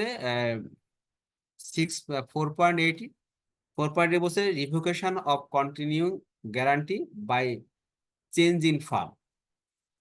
তো যদি রিভোকেশন করা হয়, continue guarantee given to a firm or to a third party in respect of the transaction of the fund is, in the absence of agreement to the contrary, revoked as to future transaction from the date of any change in the constitution of the fund. So যদি কাউকে continue guarantee দেওয়া হয়, হ্যাঁ, যে কোন একটা পার্টিকে আমি কি করলাম, কন্টিনিউ গ্যারান্টি দিলাম, ঠিক আছে, given to a firm or to a third party in respect of the transaction of a firm. So আমরা কি হলো, যেমন ওই যে ইয়ে হয় না আপনার, কনস্ট্রাকশন কোম্পানির ক্ষেত্রে একটা গ্যারান্টি পেপার দেয় না, কন্টিনিউ একটা গ্যারান্টি দেয়, কিন্তু যে সার্ভিস ধরেন 5 বছর ধরে হবে, তার একটা গ্যারান্টি দিল। In the absence of agreement to the contrary, revoked as the future transaction from the date of any change in the constitution. So যে কন্টিনিউশন গ্যারান্টি দিল, এখন যদি আমার কনস্টিটিউশনে যদি চেঞ্জ হয়, তাহলে সেই যে কন্টিনিউশন যে গ্যারান্টি আমি দিছি, সেটা আর তখন আর কি বলবৎ থাকে না। যদি ফার্মের কনস্টিটিউশনে যদি কোনো চেঞ্জ হয়, তাহলে কনস্টিটিউশনে চেঞ্জ হলে চেঞ্জের সাথে সাথে কি হচ্ছে, আমার প্রিভিয়াস যে ক্লজ গুলো ছিল সেটা তো আমার ডিজলভ হয়ে যাচ্ছে, সেই কারণে যদি আমি কন্টিনিউ কোনো গ্যারান্টি দিয়ে থাকি সেটার তখন কন্টিনিউশন থাকবে না, নতুন করে আপনাকে আবার গ্যারান্টি দিতে হবে। ঠিক আছে, সো এরপরে আমরা চ্যাপ্টার 5-এ বললাম ডিজলিউশন অফ দ্য ফার্ম, মানে ফার্ম কখন ডিজলিউশন হবে এটা একটু ভালো করে দেখেন। The dissolution of a firm, the dissolution of partnership between the partners of a firm is called the dissolution of the firm. ঠিক আছে, so a firm may be dissolve at by any of the following, মানে কি কি গ্রাউন্ডে dissolve হতে পারে সেটা বলছে। Dissolution by agreement, compulsory dissolution বলতেছে dissolution on the happening of certain contingencies, dissolution by notice of partner at will বলতেছে dissolution by the court। So এই পাঁচটা বেসিসে আমাদের ডিজলিউশন হতে পারে। সো পাঁচটা সেকশন 40টা আমরা একটু দেখি। Dissolution by agreement, dissolution agreement বলতে বোঝাচ্ছে যে সমস্ত পার্টনাররা কন্ট্রাক্টে যারা আছে তারা সবাই একটা এগ্রিমেন্ট করলো, মানে এগ্রি করলো যে আমরা পার্টনারশিপ আর রাখবো না, সব মিলে কনসেন্ট দিল, তাহলে কি হলো, তো আমরা পার্টনারশিপটা ডিজলভ হয়ে গেল। So a firm may be dissolve with the consent of all of the partners or in accordance with the contract between the parties. So সমস্ত পার্টনারদের সম্মতিক্রমে, এটা হচ্ছে একদম সব থেকে কমন এবং নর্মাল যে ডিজলিউশন গুলো হচ্ছে, সবার সম্মতিক্রমে ফার্মটা ডিজলভ করে দিল। আর একটা বলছে, সেকেন্ড বলছে হচ্ছে compulsory dissolution under section 41, the firm is dissolved, কি কখন বলছে compulsory, by the adjudication of all the partners or of all the partner but one is insolvent। আমি বলতেছিলাম যদি যদি ইনসলভেন্ট হয় কোন একজন ইয়ে, অথবা ফার্মের সমস্ত মেম্বার যদি আইনের দ্বারা কোর্টের দ্বারা কি দোষী প্রমাণিত হয়, তাহলে ফার্মটা ডিজলভ হয়ে যাবে, ম্যান্ডেটরি মানে কম্পালসারি, আর ফার্মার থাকবে না। or হতে পারে by the happening of any event which makes it unlawful for the business of the firm। তো এমন কোন ঘটনা ঘটলো যেটা বিজনেসটা করার জন্য আনলফুল হলো, তো সেক্ষেত্রে কি হচ্ছে, এটা ম্যান্ডেটরি মানে কম্পালসারি ডিজলিউশন হয়ে গেল। মানে আইদার হচ্ছে কোর্টের আদেশে হতে পারে, ইনসলভেন্সি হতে পারে, অথবা এমন কোন আনলফুল ঘটনা ঘটছে যে কারণে আপনার কোম্পানিটা বন্ধ হয়ে গেল, এটা হচ্ছে কম্পালসারি বা কোর্টের মাধ্যমে বা লিগাল আইনের মাধ্যমে যেটা বন্ধ হয়ে যাচ্ছে। সো এই দুইটা ক্ষেত্রে কারো কোনো কোশ্চেন আছে কিনা, সেকশন 41 আর সেকশন 40 দুইটা মিলে? আচ্ছা, যদি না থাকে আমি সামনে, discussion on happening of certain contingency. So certain contingency বলছে মানে যদি কোনো স্পেসিফিক কোনো ঘটনা ঘটে তার এগেনস্টে আপনার ডিজলভ হচ্ছে, কোড না। Subject to the contract between the parties is subject to the contract between the partners a firm is dissolve. Firm dissolve হবে কখন, if the constitute for a fixed term by the expiry of that term. কোনো একটা farm যদি একটা নির্দিষ্ট time হয় যে আমরা 1 বছরের জন্য ব্যবসা করব, সেই 1 বছর অতিবাহিত হয়ে গেল, তাহলে আপনার ফার্মটা ডিজলভ হলো, মানে ওই আমার কি পারপোজটা সলভ হয়ে গেল, আমার টাইম পিরিয়ডটা শেষ হয়ে গেল, আমার ফার্মটা বন্ধ হয়ে গেল। তারপর সেকেন্ড বলতেছে যে if constituted to carry out one or more adventure or undertaking by the completion there. আমি এক বা অধিকের কোন একটা কাজে করার জন্য আমরা ইয়ে করলাম, যেমন আমি কত ক্লাসে আমি একটা খুব সিম্পল একটা উদাহরণ দিয়েছিলাম, আমের ব্যবসা করতে গেছি সিজনাল। আমের ব্যবসা শেষ হয়ে গেছে, আমরা ফার্মটা বন্ধ করে দিয়েছি, আমরা যে উদ্দেশ্য নিয়েছিলাম সেটা হয়ে গেছে, আমের সিজন শেষ, আমাদের ব্যবসাও পার্টনারশিপ ব্যবসাও শেষ। থার্ড বলতেছে by the death of a partner, যদি কোনো পার্টনার মারা যায় তাহলে আমাদের ডিজলভ হয়ে যেতে পারে। By the adjudication of the partner as an insolvent, যদি ইনসলভেন্ট ঘোষণা করে আর কি, তাহলে সেই ক্ষেত্রেও আমাদের এখানে সার্টেন আপনাদের ডিজলভ হয়ে যেতে পারে। ঠিক আছে, সো এখানে 42-তে কারো কোনো কোশ্চেন আছে? না থাকলে ইনসলভেন্ট তাহলে সেকশন 41 42 দুই জায়গাতে বলা হ্যাঁ, দুটো আছে। জায়গায় আছে, দুটো হচ্ছে যেহেতু কোর্টের ব্যাপার, এখানে বলছে যে adjudication of all the partners or of all the partner but one as insolvent, যদি একজন ইয়ে হয়। সো এইখানে বলতেছে যে যদি সবাই আপনার কোর্টের রায়ে দোষী সাব্যস্ত হয়, সো ইনসলভেন্ট হইলেও কিন্তু আপনার কম্পালসারি ডিজলিউশন হবে, আবার যেহেতু এটা তো একটা সার্টেন একটা ঘটনা, তাই না? সেই জন্য এখানে বলছে dissolution on happening on a certain contingency, যদি কোনো একটা কন্টিনজেন্সি কারণে, তো এটাও তো একটা ঘটনা যে সে একজন ইনসলভেন্ট হয়ে গেল। স্যার সো এই কথাটা যে দুই জায়গায় আসছে এই কারণে। 41 এখানে by the adjudication of all the partners or of all the partners, এখানে দুইবার এই কথাটা আসলে কি মিন করতেছে? যে by the adjudication of all the partners, যদি আইনের দ্বারা সমস্ত পার্টনার যদি দোষী হয়, জি তাহলে কি হবে? আপনার কম্পালসারি ডিজলভ হয়ে যাবে। স্যার এখানে Or- আনলফুল এর কথা বলছে, হ্যাঁ, আর আবার আরেকটা বলছে of all the partners but one, একজন ছাড়া বাকি যদি সবাই ইনসলভেন্ট হয়, or of সেই all ক্ষেত্রে the partners but one is except one insolvent. Sir, Except as one, but insolvent, one. তো সবাই একজন যদি ছাড়া বাকি সবাই যদি ইনসলভেন্ট হয়ে যায় সেই ক্ষেত্রেও ডিজলভ হবে। আর অথচ নিচেরটা একজন বলছে স্যার যে কোনো একজন। যে কোনো একজন।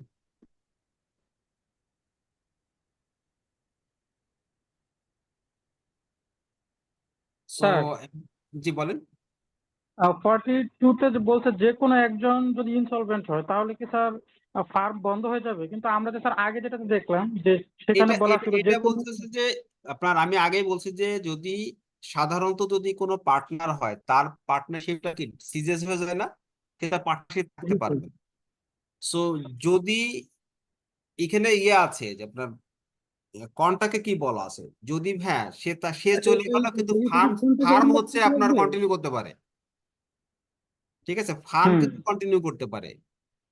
ও চলে গেল কিন্তু আবার হতে পারে ও চলে যাওয়ার সাথে সাথে ফার্মও বন্ধ হয়ে গেল, এটাও হতে পারে। দুটো দুটো কেসই কিন্তু ঘটতে পারে।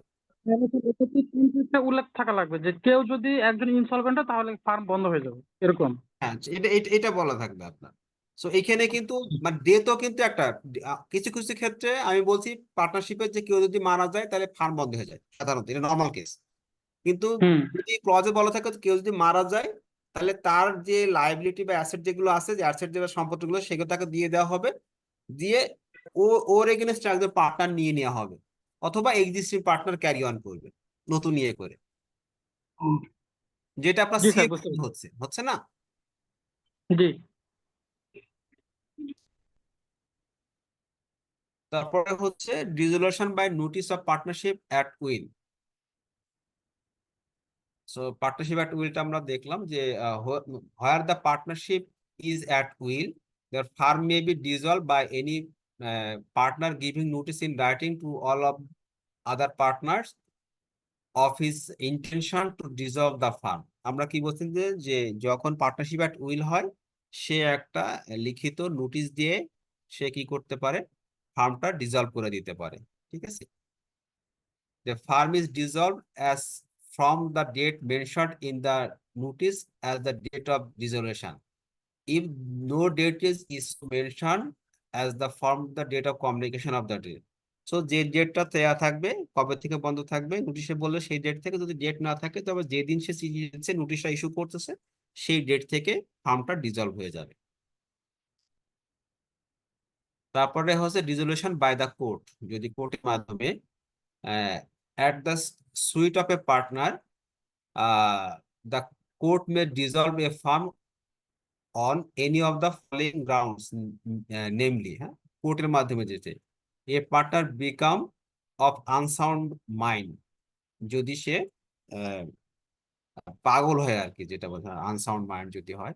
এ partner has become permanently incapable of performing his duties and as partner, যদি সে পার্মানেন্টলি ইনক্যাপাবল হয়, সে ফিজিক্যালি হতে পারে অথবা মেন্টালি হতে পারে, অথবা অন্য কোনো কারণে সে দেশ চলে গেছে, যে সে আর এখানে দেশে নাই। সো পার্মানেন্টলি সে বাংলাদেশ থেকে লিভ করছে, অন্য দেশে চলে গেছে, তাহলে কিন্তু সে পার্মানেন্টলি ইনক্যাপাবল হয়ে গেল, যে সে আর সময় দিতে পারছে না, সেক্ষেত্রেও হতে পারে। সিতে বলছে a partner is guilty of conduct which is likely to effect prejudicially the carrying on the business regard being had to the nature of the business. So যদি পার্টনার ইজে গিলটি অফ কন্ডাক্ট মানে misconduct যদি কোনো কাজ করে থাকে, হ্যাঁ, যদি দোষী প্রমাণিত হয় তার কোনো কাজ দ্বারা, যদি কোর্টের দ্বারা যদি সে কোনো দোষী প্রমাণিত হয়, তাহলে আমার কি হবে, ডিসলিউশন বাই দ্য কোর্ট হয়ে যাবে। ডিতে বলছে যে a partner wilfully or persistently commits breach of agreement. So যদি ব্রিচ অফ এগ্রিমেন্ট হয় তাহলেও কিন্তু আপনার পার্টনার হচ্ছে পার্টনারশিপটা ডিসলিউশন হয়ে যাবে। ইতে বলছে এ partner has in any transferred the whole of his interest in the firm to a third party, or has allowed his share to be sold in execution of a decree. So যদি কোনো partner যদি তার সমস্ত share যদি interest যদি সে transfer করে দেয়, হ্যাঁ, transfer the whole share in the firm to a third party, যদি কাউকে ট্রান্সফার করে দেয়, or has allowed his share to be sold in execution of a degree. So আদেশে যদি সে অ্যালাউ করে যে তার শেয়ারটা সেল করে দেওয়ার জন্য, যদি তার শেয়ারটা সেল করে দেওয়া হয় তাহলে সেক্ষেত্রে আপনার ফার্মটা ডিসলিউশন হয়ে যাবে। এফে বলছে যে the business of the firm can not be carried on except at a loss. So এমন একটা সিচুয়েশন হলো যে বিজনেসটা আর ক্যারি করা যাচ্ছে না, বলছে অন এক্সেপ্ট লস। তো একটা ফার্মে কিন্তু লস হইতে পারে, বিজনেসের লাভ আর লসটা হচ্ছে নর্মাল ফিনোমেনা, যে কোনো বছরে লাভও হতে পারে লসও হতে পারে। যে লস বাদে অন এক্সেপ্ট লস বাদে যদি অন্য কোনো এমন একটা ঘটনা ঘটছে যেটা কারণে বিজনেস আর কন্টিনিউ করা যাচ্ছে না, আবার এটাও হতে পারে যে আপনার কন্টিনিউয়াস লস হচ্ছে। সো এই পার্টনারশিপটা আর ঘুরে দাঁড়ানোর সম্ভাবনা নেই, মানে নট এ সাফিসিয়েন্ট গ্রাউন্ড যে it will turn to the profit, তাহলেও সেক্ষেত্রে কিন্তু এটা ডিসলিউশন হতে পারে।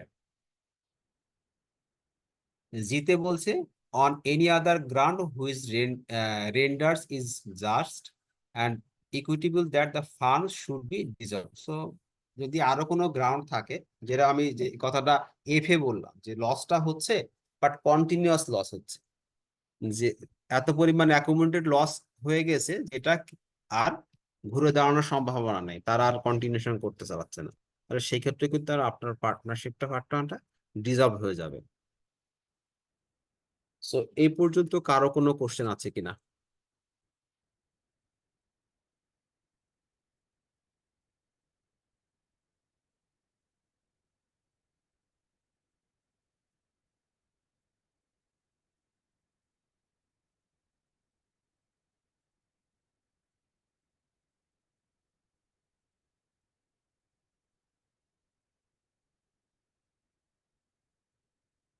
নেক্সট যেটা টপিকটা হচ্ছে mode of settlement of accounts between partners. So settlements of অ্যাকাউন্টসটা কিভাবে হবে সেটা আইনে বলছে, সেকশন হচ্ছে 48।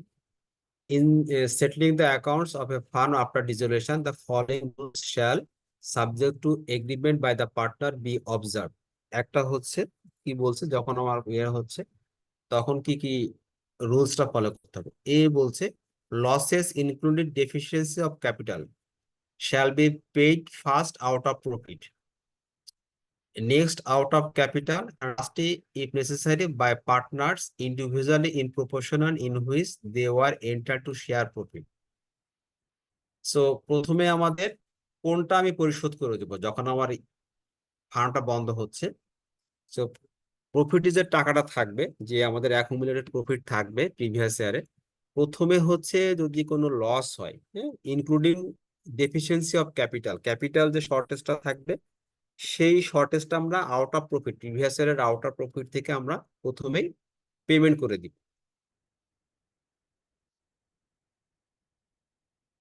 তারপরে যেটা থাকবে সেটা আমরা প্রপোর্শনেটলি, মানে এগ্রিমেন্টে যে বলা থাকবে সেই প্রপোর্শনেটলি আমরা তার পার্টনারদেরকে বাকি টাকাটা পেমেন্ট করে দিব। সেটা যদি ইকুয়ালি হয় আমরা ইকুয়ালি দেবো, অথবা যদি অন্য কোনো প্রপোর্শনেটলি কথা বলা থাকে আমরা সেই প্রপোর্শনেটলি তাদেরকে টাকাটা পেমেন্ট করে দেবো, শেয়ারের মানে প্রফিটটা আমরা পেমেন্ট করে দিব। সেকেন্ড বলতেছে the asset of the fund including any sums contributed by the partners to make up deficiencies of capital shall be applied in the following manner and order. So এরপরে যে অ্যাসেট যেটা থাকতেছে, এর সাথে including any sum contributed by the partners to make up the deficiency of capital. So আমাদের ফার্মে যে total asset আছে প্লাস হচ্ছে যদি শেয়ার ক্যাপিটাল যদি ডেফিসিয়েন্সি থাকে সেইটা পূরণ করার জন্য যদি আমরা ফার্দার কোনো ক্যাপিটাল আমরা ইনজেক্ট করে থাকি ফার্ম, তাহলে সেই টাকাটা কিভাবে আমরা পরিশোধ করব।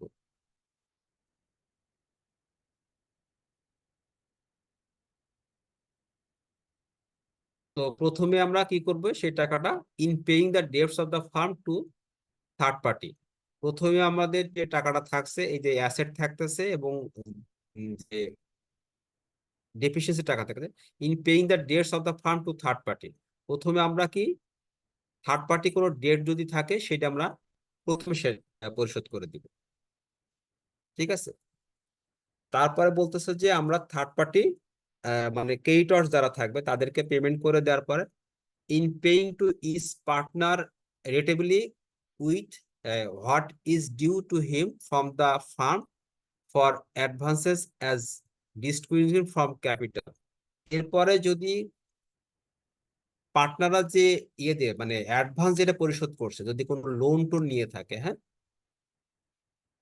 মানে ক্যাপিটাল বাদে যদি তারা কোনো অ্যাডভান্স দিয়ে থাকে তাহলে সেই টাকাটা তারপরে আমাদেরকে পেমেন্ট করে দিতে হবে। প্রথমে হচ্ছে আউটসাইড যদি কোনো লাইবিলিটি থাকে, ক্রেডিটর্স থাকে, সেই টাকাটা পরিশোধ করব। সেকেন্ডলি হচ্ছে আমাদের আউটসাইড লাইবিলিটি পরিশোধ দেওয়ার পরে যদি পার্টনার্সদের কাছ থেকে কোনো আমরা অ্যাডভান্স বা লোন নিয়ে থাকি তাহলে সেই টাকাটা তো আমার সেকেন্ডলি শোধ করতে হবে।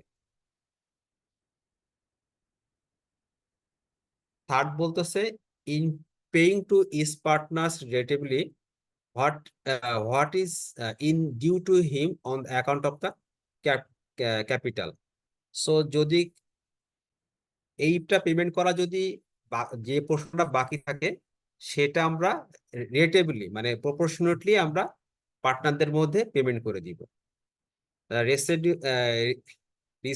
কি residue if any shall be divided among the partners in the proportion in which they are entitled to share profit। So তারপরে যদি কিছু থাকে সেটা আমরা প্রপোর্শনেটলি পার্টনারদের শেয়ার প্রফিটের হিসেবে দিয়ে দিব।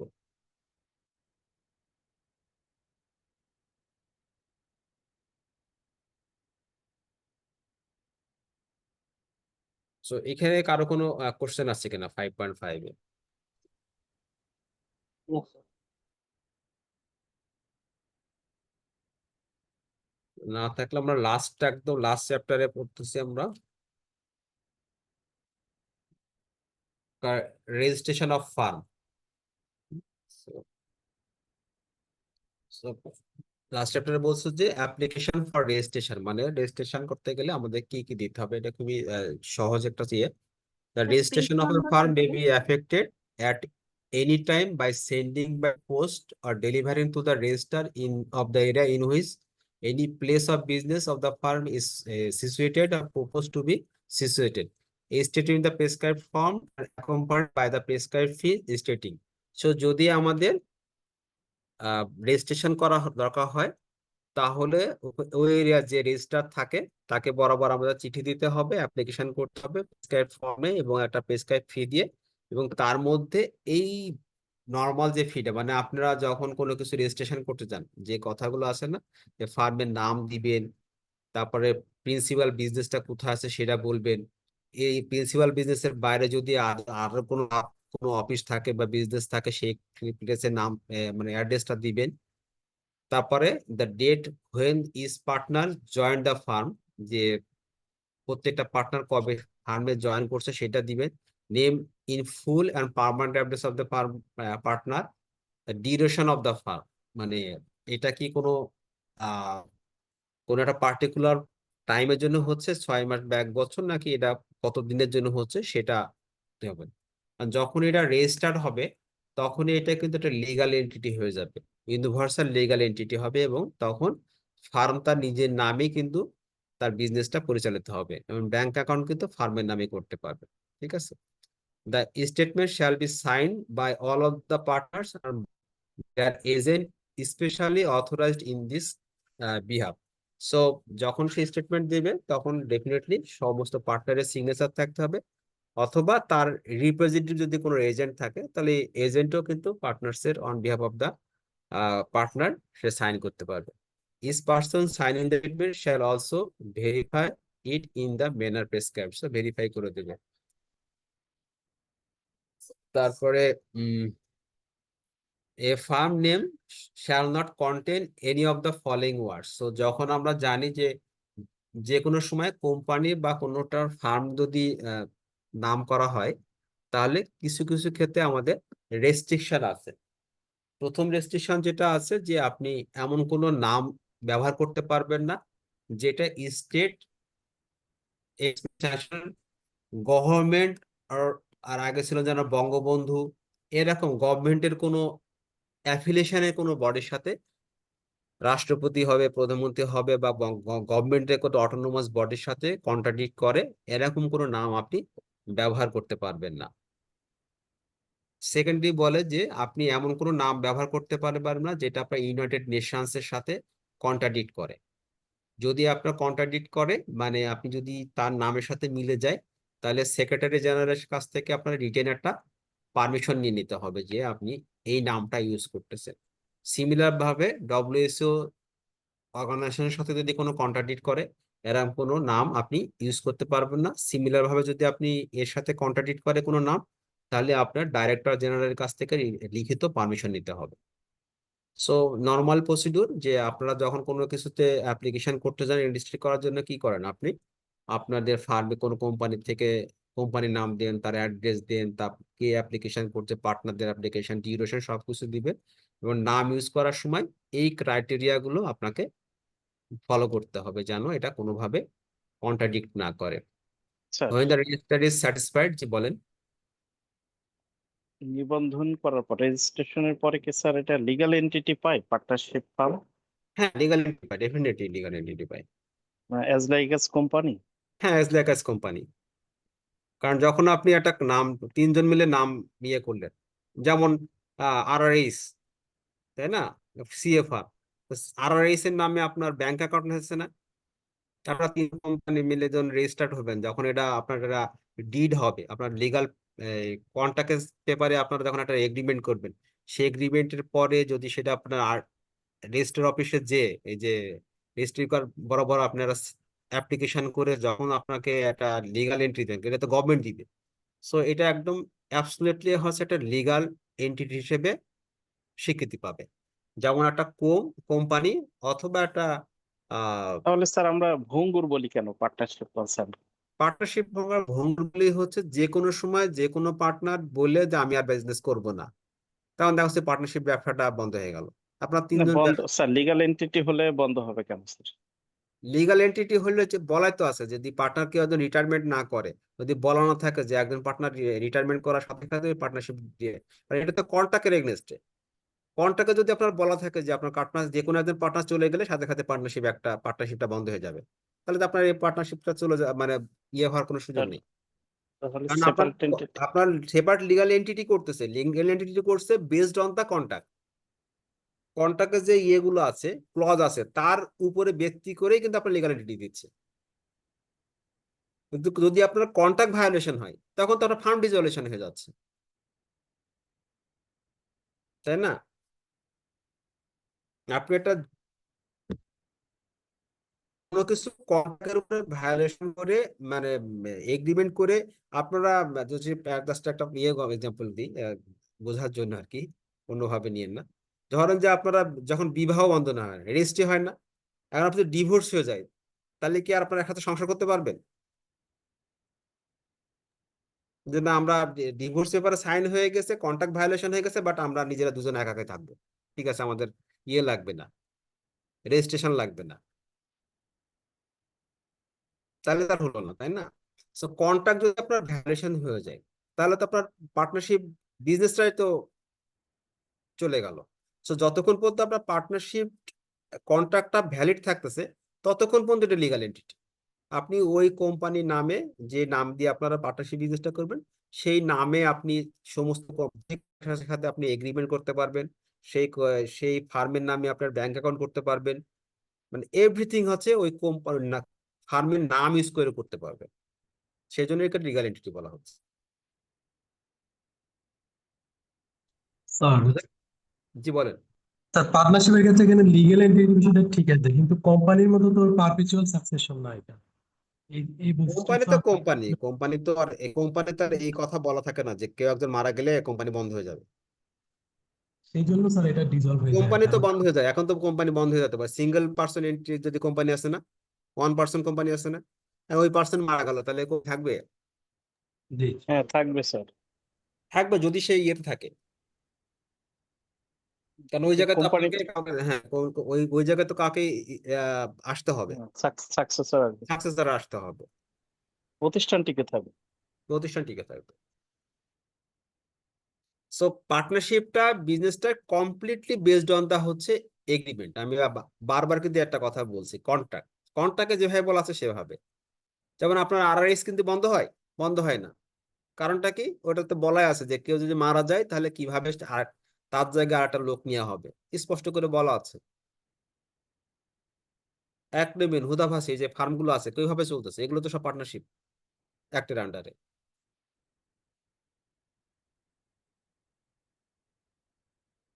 তারপরে এখানে বলছে যে যখন রেজিস্ট্রার স্যাটিসফাইড হবে, যে প্রভিশনের কথা বলছে, সে তাকে একটা রেজিস্ট্রেশন দেবে। হ্যাঁ, register call the register of the firm and shall file the statement, এবং তার নামে একটা স্টেটমেন্ট ইয়ে করবে। সো এই যে ইয়েগুলো বললো। সিএমএ জি বলেন। যে ফার্মগুলো আছে স্যার, সেগুলো তো স্যার এই অ্যাক্টের আন্ডারে, হ্যাঁ, এই অ্যাক্টের আন্ডার হতে পারে। সেখানেও স্যার পার্টনারশিপ হিসেবে কাজ হ্যাঁ, করে স্যার ওরা। পার্টনারশিপে অ্যাক্টের আন্ডারে ওরা করতেছে, পার্টনার হচ্ছে। আচ্ছা আচ্ছা। স্যার এই শিটটা কি আপনি দিয়েছেন স্যার আমাদের? গ্রুপে দিয়েছি, কালকেই দিয়েছি, আপনার ক্লাস শেষ করে দিয়েছি। অনেকে দেখলাম যে লাইক দিয়েছেন বা ইয়ে করছেন। ওখানে আমি ওয়ার্ড ডকুমেন্টে দিয়ে দিয়েছি, যা যা পড়াচ্ছি সবকিছু এখানে আছে।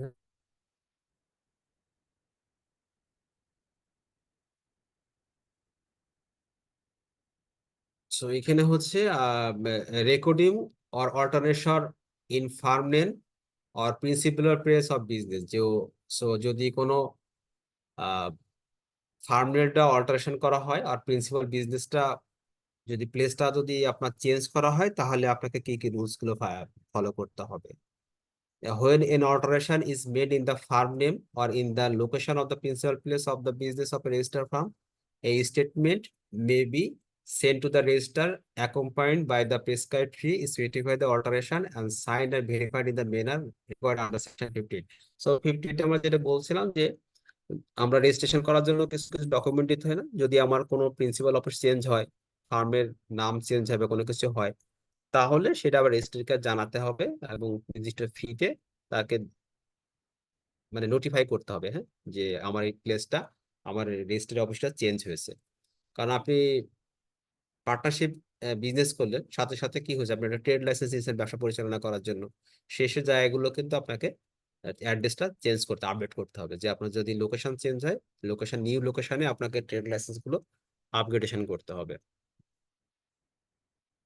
তারপর যদি the registrar is satisfied with the provision একে বলা হয়েছে, তাহলে সে আবার তাকে নির্দিষ্ট ফি নিয়ে তাকে আবার নতুন করে ফাইলিং করবে তার নামে। ঠিক আছে। সো ইয়েতে বলছে noting of closing and opening of branches. So same ভাবে যদি আপনার কোনো ব্রাঞ্চ ওপেনিং হয় বা ক্লোজ করেন, তাহলে সেম ভাবে আপনাকে জানাতে হবে।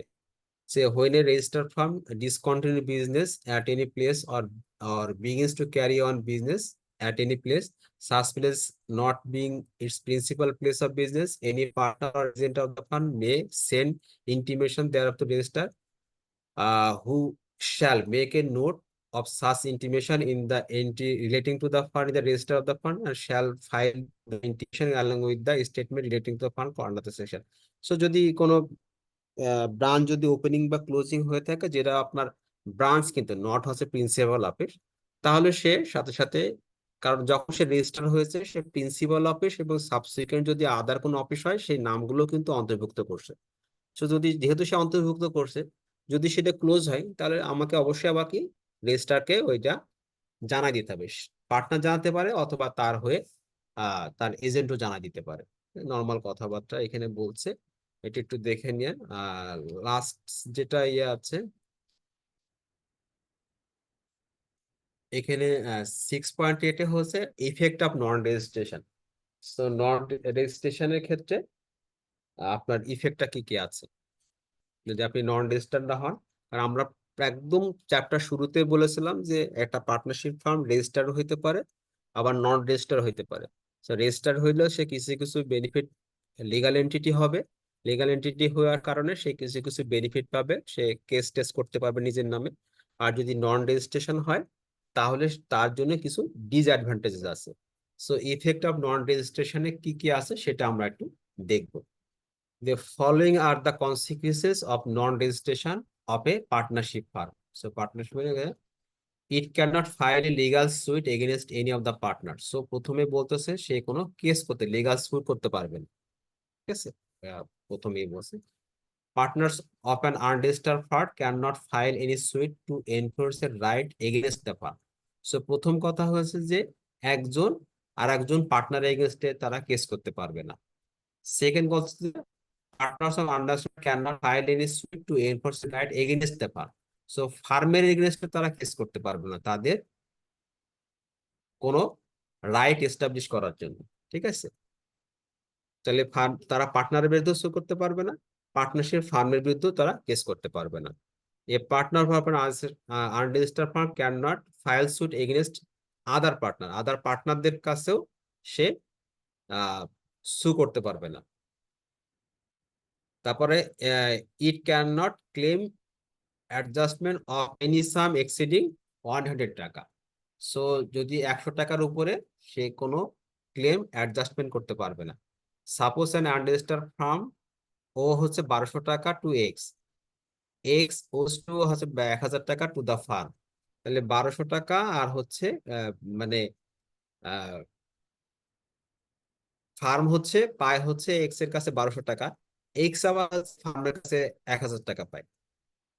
The firm cannot enforce an adjustment of হচ্ছে 1000 টাকা in the court of law. So farm কি করতে পারবে না, এই যে 1000 টাকার এগেনস্টে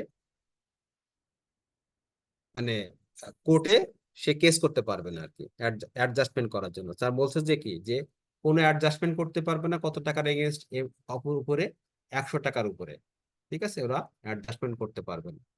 তো ফার্ম তার কাছে টাকা পায়, সেও ফার্মের কাছ টাকা দেয়, তাহলে আমরা কি করতে পারবো, আমরা এটাকে অ্যাডজাস্টমেন্ট করে দিতে পারবো না, ঠিক আছে।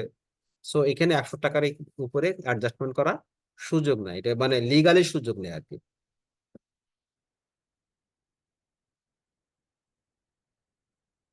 তারপরে বলছে however the non-registered registration of a firm however does not affect the following rights, মানে নিচের রাইট গুলো এফেক্ট করে না যদি নন রেজিস্ট্রেশন লাগে।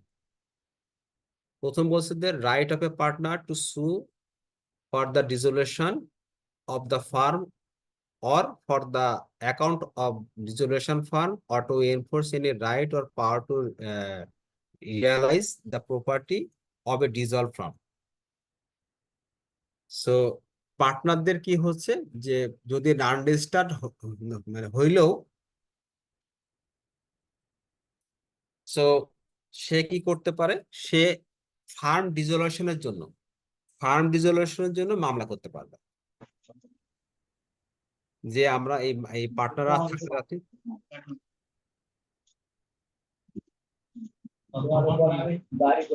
for the account of dissolution of power to enforce any right or power to realize the property of a dissolution firm.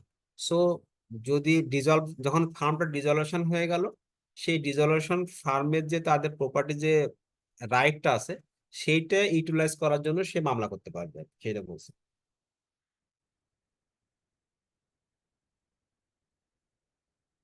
Second বলছে the power of an official assignee or receiver to realize the property of an insolvent partner.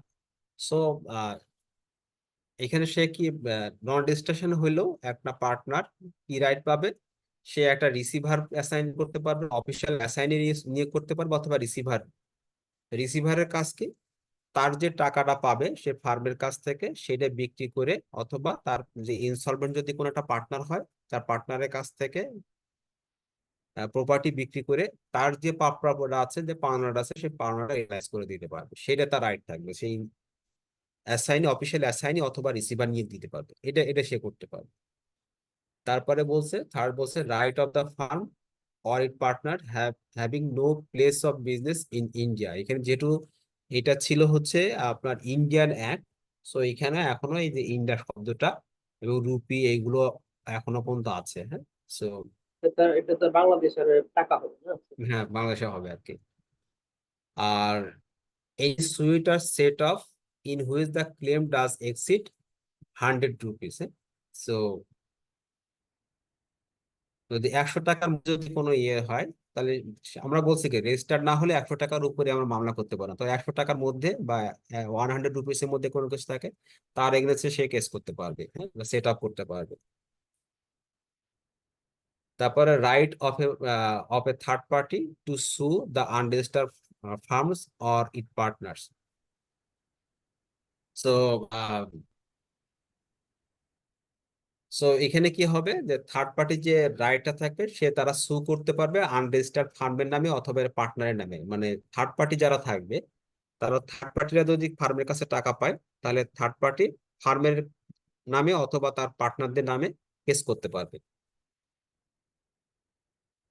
তারপরে right to sue a third party for infringement of a partner right. So তাকে infringement করতে পারে, partner প্যাটেন্টস রাইটটা infringement করতে পারে।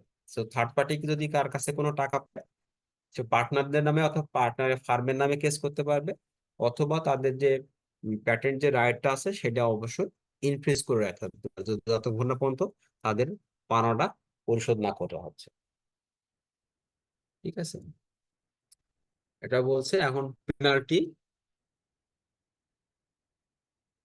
পেনাল্টিটাই লাস্টে পড়ি যে any person who signs any statement, amendment, statement, notice or intimation under this chapter containing any particular which is known to be false, does not believe to be true, or continue particulars which he knows to be incomplete and does not believe to be complete, shall be punishable with imprisonment which may extend to 3 months or with fine or with both. So যদি সে false কোনো information দেয় অথবা যদি কোনো incomplete information দেয়, সে যখন believe করে, সে মানে জেনে শুনে, প্রথম কথা হচ্ছে জেনে শুনে বুঝে যদি সে কোনো ফলস স্টেটমেন্ট দেয় অথবা ইনকমপ্লিট ইনফরমেশন দেয়, তাহলে সে পানিশেবল হবে with imprisonment with May extend two 3 মাস, 3 মাসে তার জেল হতে পারে, or fine, or with fine, say fine হতে পারে অথবা না হতে পারে, অথবা বোথ হতে পারে, যে কোনো। এটা কোর্ট যেটা হয় মনে করবে যে তার আহ মানে অফেন্সটা কতটুকু, অফেন্সের গ্রাভিটিটা বুঝে কোর্ট তাকে 3 মাস পর্যন্ত জেল দিতে পারে, অথবা তাকে ফাইন করতে পারে, অথবা উভয় দণ্ডে দণ্ডিত করতে পারে যদি সে ফলস স্টেটমেন্ট দিয়ে থাকে।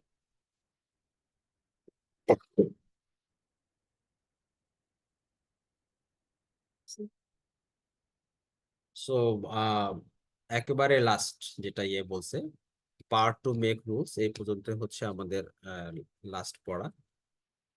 সো গভর্নমেন্ট কিছু কিছু সময় কি তার পাওয়ার পায় আর কি, যে কি কি সে করতে পারবে। হ্যাঁ, government may make rules prescribe the fees which shall accompany document to send to register of the fund or which shall be payable for inspection of document in the custody of the register of fund or for copies from the register firm, provided that such fees shall not exceed the maximum fees specified in section schedule 1. যদি আমাদের government কি করতে পারে, সে rule জারি করতে পারে কি কি ডকুমেন্ট দিতে হবে, কত টাকা এই ডকুমেন্টের এগেন্সটে কত টাকা ফি দিতে হবে, কি পরিশোধ করতে হবে, সেগুলো সে টাইম টু টাইম বলতে পারে। হ্যাঁ, সেটা চেঞ্জ করতে পারে। গভর্নমেন্ট আরো কি কি রুল করতে পারে, prescribing the form of statement submitted under section, যে ফর্ম অফ স্টেটমেন্টটা কি হবে, প্রেসক্রাইবিং ফর্ম মানে একটা ফর্ম চাইলে কি মাঝে মাঝে খেয়ে অ্যামেন্ডমেন্ট করতে পারে, চেঞ্জ করতে পারে, তাই না? আমাদের যেমন কি এনবিআর কি করে, ফর্ম যখন ইনকাম ট্যাক্সের আপনি রিটার্ন জমা দেন, প্রতি বছরে কিছু না কিছু দেখবেন যে চেঞ্জ আসে, মাঝে মাঝে চেঞ্জ আসে। হ্যাঁ, সো এরকম টাইপের সে চাইলে গভর্নমেন্টের ফর্মে যায়। রিকোয়ারিং স্টেটমেন্ট আর ইন্টিমেশন আর নোটিস। সো যে স্টেটমেন্ট আছে এই স্টেটমেন্ট গুলো চেঞ্জ করতে পারবে। Prescribing the form of the rest of the firm and the mode in which returns relating to the firm are to be made here. So যদি কোনো form থাকে অথবা মুড যদি থাকে সেগুলো সে চেঞ্জ করতে পারবে। Regulatory the procedure of the register when disputes arise. So যদি কখনো ডিসপুট অ্যারাইজ করে সেই ডিসপুট রেজলিউশন করার জন্য যে প্রসিডিউরটা হবে সেই প্রসিডিউরটা কিন্তু সে মাঝে মাঝে সে চেঞ্জ করতে পারবে বা তার বিষয়ে কোনো রুল জারি করতে পারবে। মানে রুল জারি করা নয় যে শুধু চেঞ্জ হবে, সেটা সেই ব্যবসায় কোনো সে রুল জারি হয়। Regulating the filing of document receive by the regular, কোনো রেগুলেটরি ফাইলিং ডকুমেন্ট রিসিভ করা হচ্ছে রেগুলেটরি। তারপর প্রেসক্রাইবিং কন্ডিশনও সে অ্যাপ্লাই করতে পারবে। তারপর regulating the grant of copies.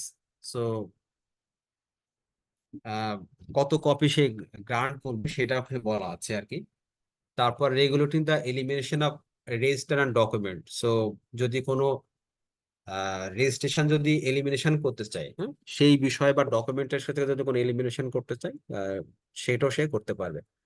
Providing for the maintenance and for proper index to the register. So maintenance or for of an index সেটাও সে change করতে পারে। Generally two carry out the purpose of this chapter. So এই চ্যাপ্টারটা carry on করার জন্য আরো general যদি কোনো সার্কুলার দরকার হয় বা কোনো ফর্ম চেঞ্জ করার দরকার হয়, কোনো রুলস জারি করা দরকার থাকে, সেটাও সে টাইম টু টাইম করতে পারবে। সো এই ক্লজটা হচ্ছে 7.2 ক্লজটা হচ্ছে গভর্নমেন্টের রাইট যে সে কি কি এই আইনের আন্ডারে সে মেক করতে পারে। দেখবেন যে যখন কোনো স্পেশালি খুব বেশি দেখেন হচ্ছে এনবিআর এর ক্ষেত্রে দেখেন অথবা বাংলাদেশ ব্যাংকের যখন রুলস আসে কোনো, তখন তারা বলে দেয় যে কোম্পানি আইনের বা অমুক ব্যাংকিং অ্যাক্টের অমুক আইনের অত নম্বর সেকশন দ্বারা এই ইয়েটা জারি করা হলো। সো এইগুলো গভর্নমেন্টের একটা পাওয়ার দিয়ে রাখে, ঠিক আছে। আর আহ এগুলো যে স্পেশালি যে আমরা দেখি যে গেজেট আকারে বের হয় যেগুলো হ্যাঁ, যে আইনে গেজেট সেগুলো। আকারে প্রকাশ হয় না তখন ওই যে মানে আচ্ছা, প্রত্যেকটা আইনেই দেখবেন যে আপনি এনবিআর যখন আপনি ইয়েটা পড়বেন ওখানে দেখবেন যে কয়েকটা ক্লজ দেওয়া থাকে, সেকশন দেওয়া থাকে যে এই সেকশনের আন্ডারে সে এসআরও যে কোনো এসআরও দিতে পারবে, কোনো এনবিআর এর কোনো রুলস চেঞ্জ করতে পারবে, অ্যামেন্ডমেন্ট করতে পারবে, রহিত করতে পারবে, সিজ করতে পারবে, সেই পাওয়ার গুলো দিয়ে থাকে। তখন সে যখন ওই সার্কুলার গুলো দেয় তখন বলে দেয় যে ইনকাম ট্যাক্স অ্যাক্টের অত সেকশনের আলোকে ক্ষমতার আলোকে আমরা এই অর্ডারটা জারি করলাম। যদি আমার ওই আইন ওই ক্ষমতা দেয়া না থাকতো তাহলে গভর্নমেন্ট কিন্তু চাইলে ওই আইনটা চেঞ্জ করতে পারতো বা এনবিআর পারতো না আর কি। গভর্নমেন্ট পারবে, এনবিআর পারতো না। সো এনবিআর কে ওই সেকশনের আলোকে কিছু এম্পাওয়ার করা থাকে, এটা প্রত্যেকটা আইনেই দেখবেন যে থাকে। আবার এখন আপনারা যারা ব্যাংকে চাকরি করেন আপনারা কিন্তু ব্যাংকিং বলেন ব্যাংকিং অ্যাক্টস এর অমুক ইয়ে সেকশনের আন্ডারে এই সার্কুলারটা জারি করা হলো। তো এই পর্যন্তই আপনাদের সাথে ইয়ে হলো। এখন কারোর যদি কোনো কোশ্চেন বা সাপ্লিমেন্ট বা কোনো কিছু জিজ্ঞাসা থাকে সেটা আপনারা করতে পারেন আর কি। স্যার একটা কোশ্চেন ছিল পার্টনারশিপ অ্যাক্টের বলেন। স্যার পার্টনারশিপ একটা কি কোথাও কোনো কিছু বলা আছে নাকি যে পার্টনারশিপ ফার্মটাকে কোম্পানিতে কনভার্ট করা যাবে কিনা বা এটা প্র্যাকটিক্যালি পসিবল কিনা? এটা আমার কাছে মনে হয় অবশ্যই সম্ভব। এটা আমি আমি দেখি নাই এখনো পর্যন্ত, চোখে পড়ে নাই, বাট অনেক পার্টনারশিপ কোম্পানিতে কনভার্ট হচ্ছে। কারণ আপনি ইয়েকে দেখেন, দুলাল ব্রাদার্সও মনে হয় 3 ফ্রেন্ড মিলে ব্যবসা শুরু করছিল। ডিবিএল যেটা দুলাল ব্রাদার্স যে ডিবিএল এর 3 ফ্রেন্ড মিলে ব্যবসা শুরু করছিল, পরে কোম্পানি আছে। সো এরকম আমাদের অসংখ্য নজির আছে যে আমরা প্রথমে ইয়ে হচ্ছে আমরা আমরা আপনি যেটা স্পষ্ট বলেন। করা শুরু করতেছিলাম স্যার, যে পার্টনারশিপ অ্যাক্ট হিসেবে যেটা করতেছি, তো যদি আমরা কোম্পানিতে যদি কনভার্ট করতেই চাই তাহলে স্যার আমাদের পার্টনারশিপ থেকে বের হয়ে আসতে হবে। বের হয়ে তারপর আমাদের কোম্পানি অনুযায়ী আবার কোম্পানি একটা আন্ডারে যায় আমাদের কোম্পানি আপনাকে registered of joint stand companies এর আন্ডারে যে আপনাকে রেজিস্ট্রেশন নিতে হবে, তখন আপনি এখান থেকে বের হয়ে যাবে। তখন আর আমাদের পার্টনারশিপটা থাকবে না, আমাদের ওটা পার্টনারশিপে ডিসলভ থাকবে। হয়ে যাবে। তখন আবার আমরা কোম্পানি একটা আন্ডারে যাই, আমরা ওখানে রেজিস্টার করলে আমাদের Yes. তখন আপনার এইটা আইনটা মানে এই যে ক্লজটা হলো, এই কন্ট্রাক্টটা হলো, এইটা তখন আর ইনভ্যালিড হয়ে যাবে, বন্ধ হয়ে যাবে। তখন আপনার আর্টিকেলস অ্যাসোসিয়েশন আর মেমোরেন্ডাম এমএ ও এওএ আন্ডারে যে ক্লজ গুলো থাকবে সেই ক্লজের আন্ডারে আপনার বিজনেস পরিচালিত হবে। তখন জি আপনি স্যার, যে তখন পরে পার্টনারশিপ কিন্তু অ্যাক্টের আন্ডারে যে কন্ট্রাক্টটা করলেন সেই কন্ট্রাক্টটা তখন আর ভ্যালিড থাকবে না। ক্রেডিট থাকবে না, রিজলভ হয়ে গেলে তখন আমরা কোম্পানিতে পার্টনারশিপ একটা আপনার ডিসলভ হয়ে যাবে, আপনি সেম নামে জাস্ট আপনি ধরেন যে যে কোনো একটা কোম্পানি সেপার লিজেন্ড কোম্পানি লিমিটেড, ঠিক আছে, লিজেন্ড লিমিট আপনি নামে ব্যবসা শুরু করলেন, পার্টনারের নাম দিলে হচ্ছে লিজেন্ড। সো পরে আপনাকে লিজেন্ড লিমিটেড দিয়ে দিবে সাথে। সেক্ষেত্রে তাহলে স্যার এটা তার কনভার্ট কিছু হইলো না, এটা তো নতুন করে রেজিস্টার করার মতোই হইলো বিষয়টা স্যার, তাই না? হলো, কিন্তু ওই যে আপনি নামটা ক্যারি করতে পারলেন, কন্টিনিউশন হলো, আপনার আপনার ব্যাংক অ্যাকাউন্ট ঠিক থাকবে, আপনার নতুন করে ব্যাংক অ্যাকাউন্ট ওপেন করা লাগবে না। আপনি এইটার আন্ডারে এই সেমটাতে চেঞ্জ হলো, ঠিক আছে, ফর্ম ফিল আপ স্যার করে আপনি ওই, কনভার্ট, জি বলেন। যদি স্যার কনভার্টের কথা বলি সেক্ষেত্রে কোম্পানি টু কোম্পানি হবে, যেমন প্রাইভেট লিমিটেড কোম্পানি থেকে যদি পাবলিক লিমিটেড কোম্পানিতে যায় সেক্ষেত্রে সেটা ভ্যালিড হবে, কিন্তু আলাদা একটা পার্টনার এক থেকে সরাসরি কোম্পানিতে আসা হয় সেটা স্যার হওয়া। আপনার কথাটা খুব আস্তে আপনার আসতেছে। কথাগুলো আমরা বুঝতে পারতেছি না ভাইয়া। এটা কথা খুব আস্তে আস্তে আমি বোঝা যাচ্ছে। আমি আমি বলতেছিলাম স্যার, যদি প্রাইভেট লিমিটেড কোম্পানি থেকে পাবলিক লিমিটেড কোম্পানিতে যায় সেক্ষেত্রে কনভার্ট হওয়ার সম্ভাবনা আছে বা পসিবিলিটি আছে, সেটা একটেও আছে। কিন্তু যদি পার্টনারশিপ এক থেকে কোম্পানিতে যায় সেক্ষেত্রে এখানে ওরকম কোনো কনভার্টিং কোনো কিছু আমি স্যার পাই নাই, সেটা বললাম। না, আমিও কিন্তু ইয়েতে পাই নাই, কিন্তু আপনি চাইলে কিন্তু সেম ক্লজ মানে আপনার আপনারা যখন পার্টনারশিপ অ্যাড করতেছেন, আপনার ব্যবসা পরিচালনার রুলস কি হবে এগুলো কিন্তু বলে দেওয়া থাকে না। সেটা যখন আপনি কোম্পানিতে ফরমেশন করতেছেন তখন আপনি কি আর্টিকেলস অফ অ্যাসোসিয়েশন আর মেমোরেন্ডামস আপনি পুরোটাই বলতেছেন, তাই না? তো ক্লজটা আপনার পার্টনারশিপ ক্লজ থেকে আপনার ইয়েতে চলে গেল।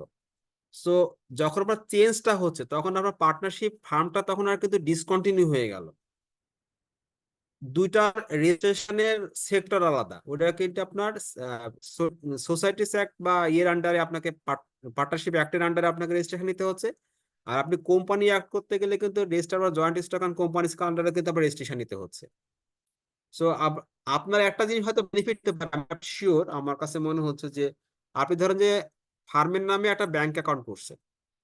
সো ওই নামটা আপনি যদি চেঞ্জ করার পরে ফার্ম থেকে যদি কোম্পানিতে হন, ডকুমেন্ট আপনি ব্যাংকে দিলে আপনার ওই সেম নামে কন্টিনিউশন করতে পারবেন। অথবা আপনার সাথে পার্টনারশিপ থাকার অবস্থায় যদি কারোর সাথে কোনো এগ্রিমেন্ট থাকে, সো এই কনভার্সন ফলে লিগাল ডকুমেন্ট যদি আপনার থাকে দুইটাই, তখন বলতে পারবেন যে আপনার এই company converted to the public limited or private limited company. So ওই ক্লজ গুলো, ওই এগ্রিমেন্টরা তখন বলবৎ থাকবে আর কি, নোটিফাই করে। তার মানে আমাকে স্যার পার্টনারশিপ ফান্ডটাকে ডিসলিউশন করে নতুন করে কোম্পানি হ্যাঁ, ক্রিয়েট করতে ডিজলিউশন হবে। তো 100% করতে হবে, এটা তো ব্যাপারে কোনো মাপ নাই। আপনার ডিজলিউশন হয়ে যাবে, ওইটা ডিজলিউশন হয়ে যাবে, তখন একটা নতুন এন্টিটি নতুন নামে ইয়ে হবে, মানে সেম সেম নামের সাথে আপনার অবশ্যই লিমিটেড লেখা থাকবে তখন, আইদার প্রাইভেট আর পাবলিক লিমিটেড। স্যার এই ক্ষেত্রে রেজিস্টারের নামটা কি মানে RJC এন্ড এফ মানে হ্যাঁ পার্টনারশিপ হ্যাঁ হ্যাঁ, ফার্মের? Registered of joint stock companies and farm. So আপনাকে কোম্পানি করতে গেলে অবশ্যই আরজিএসসি এফ এর আন্ডারে আপনাকে যে রেজিস্ট্রেশন করতে হবে। স্যার পার্টনারশিপ ফার্মের রেজিস্টার কি RJC এর এফ না দুইটার না না ক্ষেত্রে না না না, পার্টনারশিপ এন্ড এরা নেই, কোম্পানি? এরা নেই, এরা সোসাইটিস অ্যাক্টের আন্ডারে মনে হয় এরা ইয়ে হয়। আমি গুগলে দেখলাম RJC দেখায়। পার্টনারশিপ জি স্যার। পার্টনারশিপ তো আরজেসি তে স্যার। আরজিএসসি তে স্যার জি RJC sir and F, and এটার এফ। নামই ও হচ্ছে স্যার ফার্ম, এফ। হ্যাঁ এফ তো আছে। ফার্মসি হচ্ছে পার্টনারশিপ ফার্ম।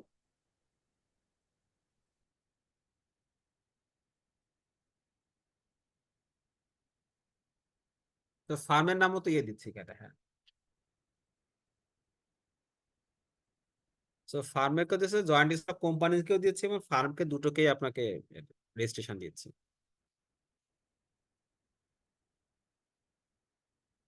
আর কারো কোনো কোশ্চেন?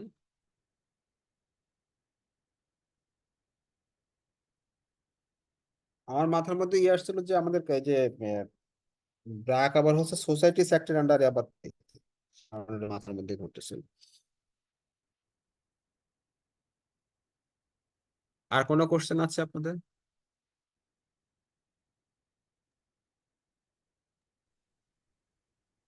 স্যার আচ্ছা, আজকে কি লাস্ট ক্লাস স্যার?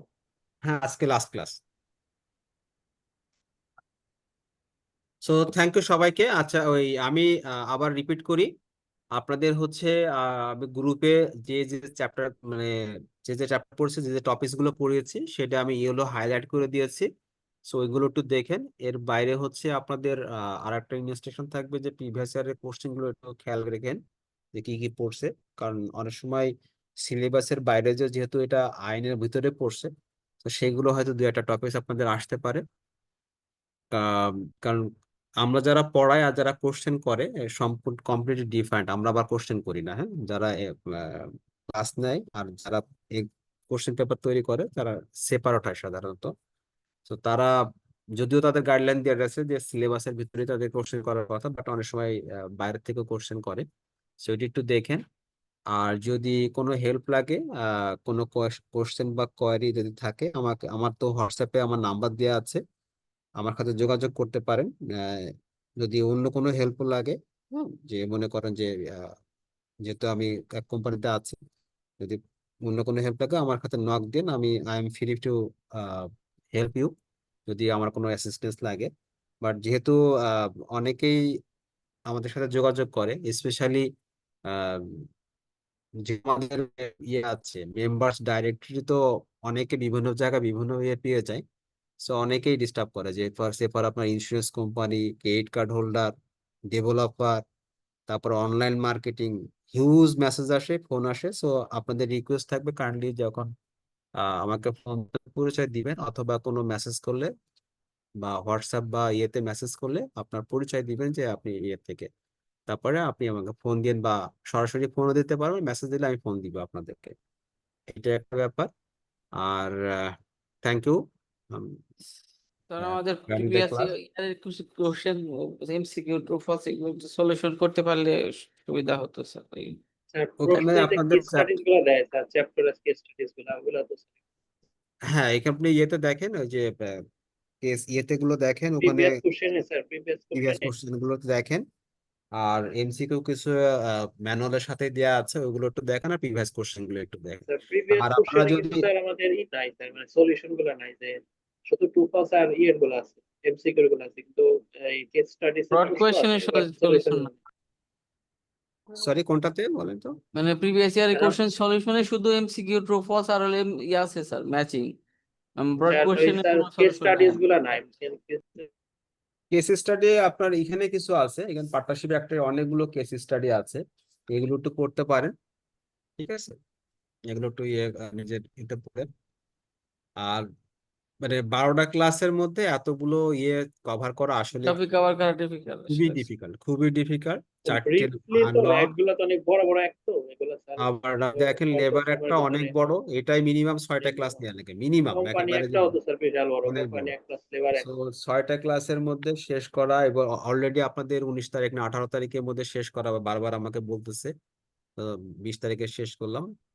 সব সাবজেক্টের একই অবস্থা স্যার, লিমিটেড ক্লাস দেয়া, সিলেবাস অনেক বড়, মানে কোন রকম আর কি সারা হয়। কিছু করার না আসলে। তো ঠিক আছে, থ্যাংক ইউ ভেরি মাচ। হ্যাঁ, ভালো থাকবেন দোয়া আপনারা। রাখবেন আমাদের জন্য স্যার। হ্যাঁ, থ্যাংক ইউ ভেরি আসসালামু মাচ। আলাইকুম। থ্যাংক ইউ স্যার, সালাম আলাইকুম। আসসালামু আলাইকুম স্যার।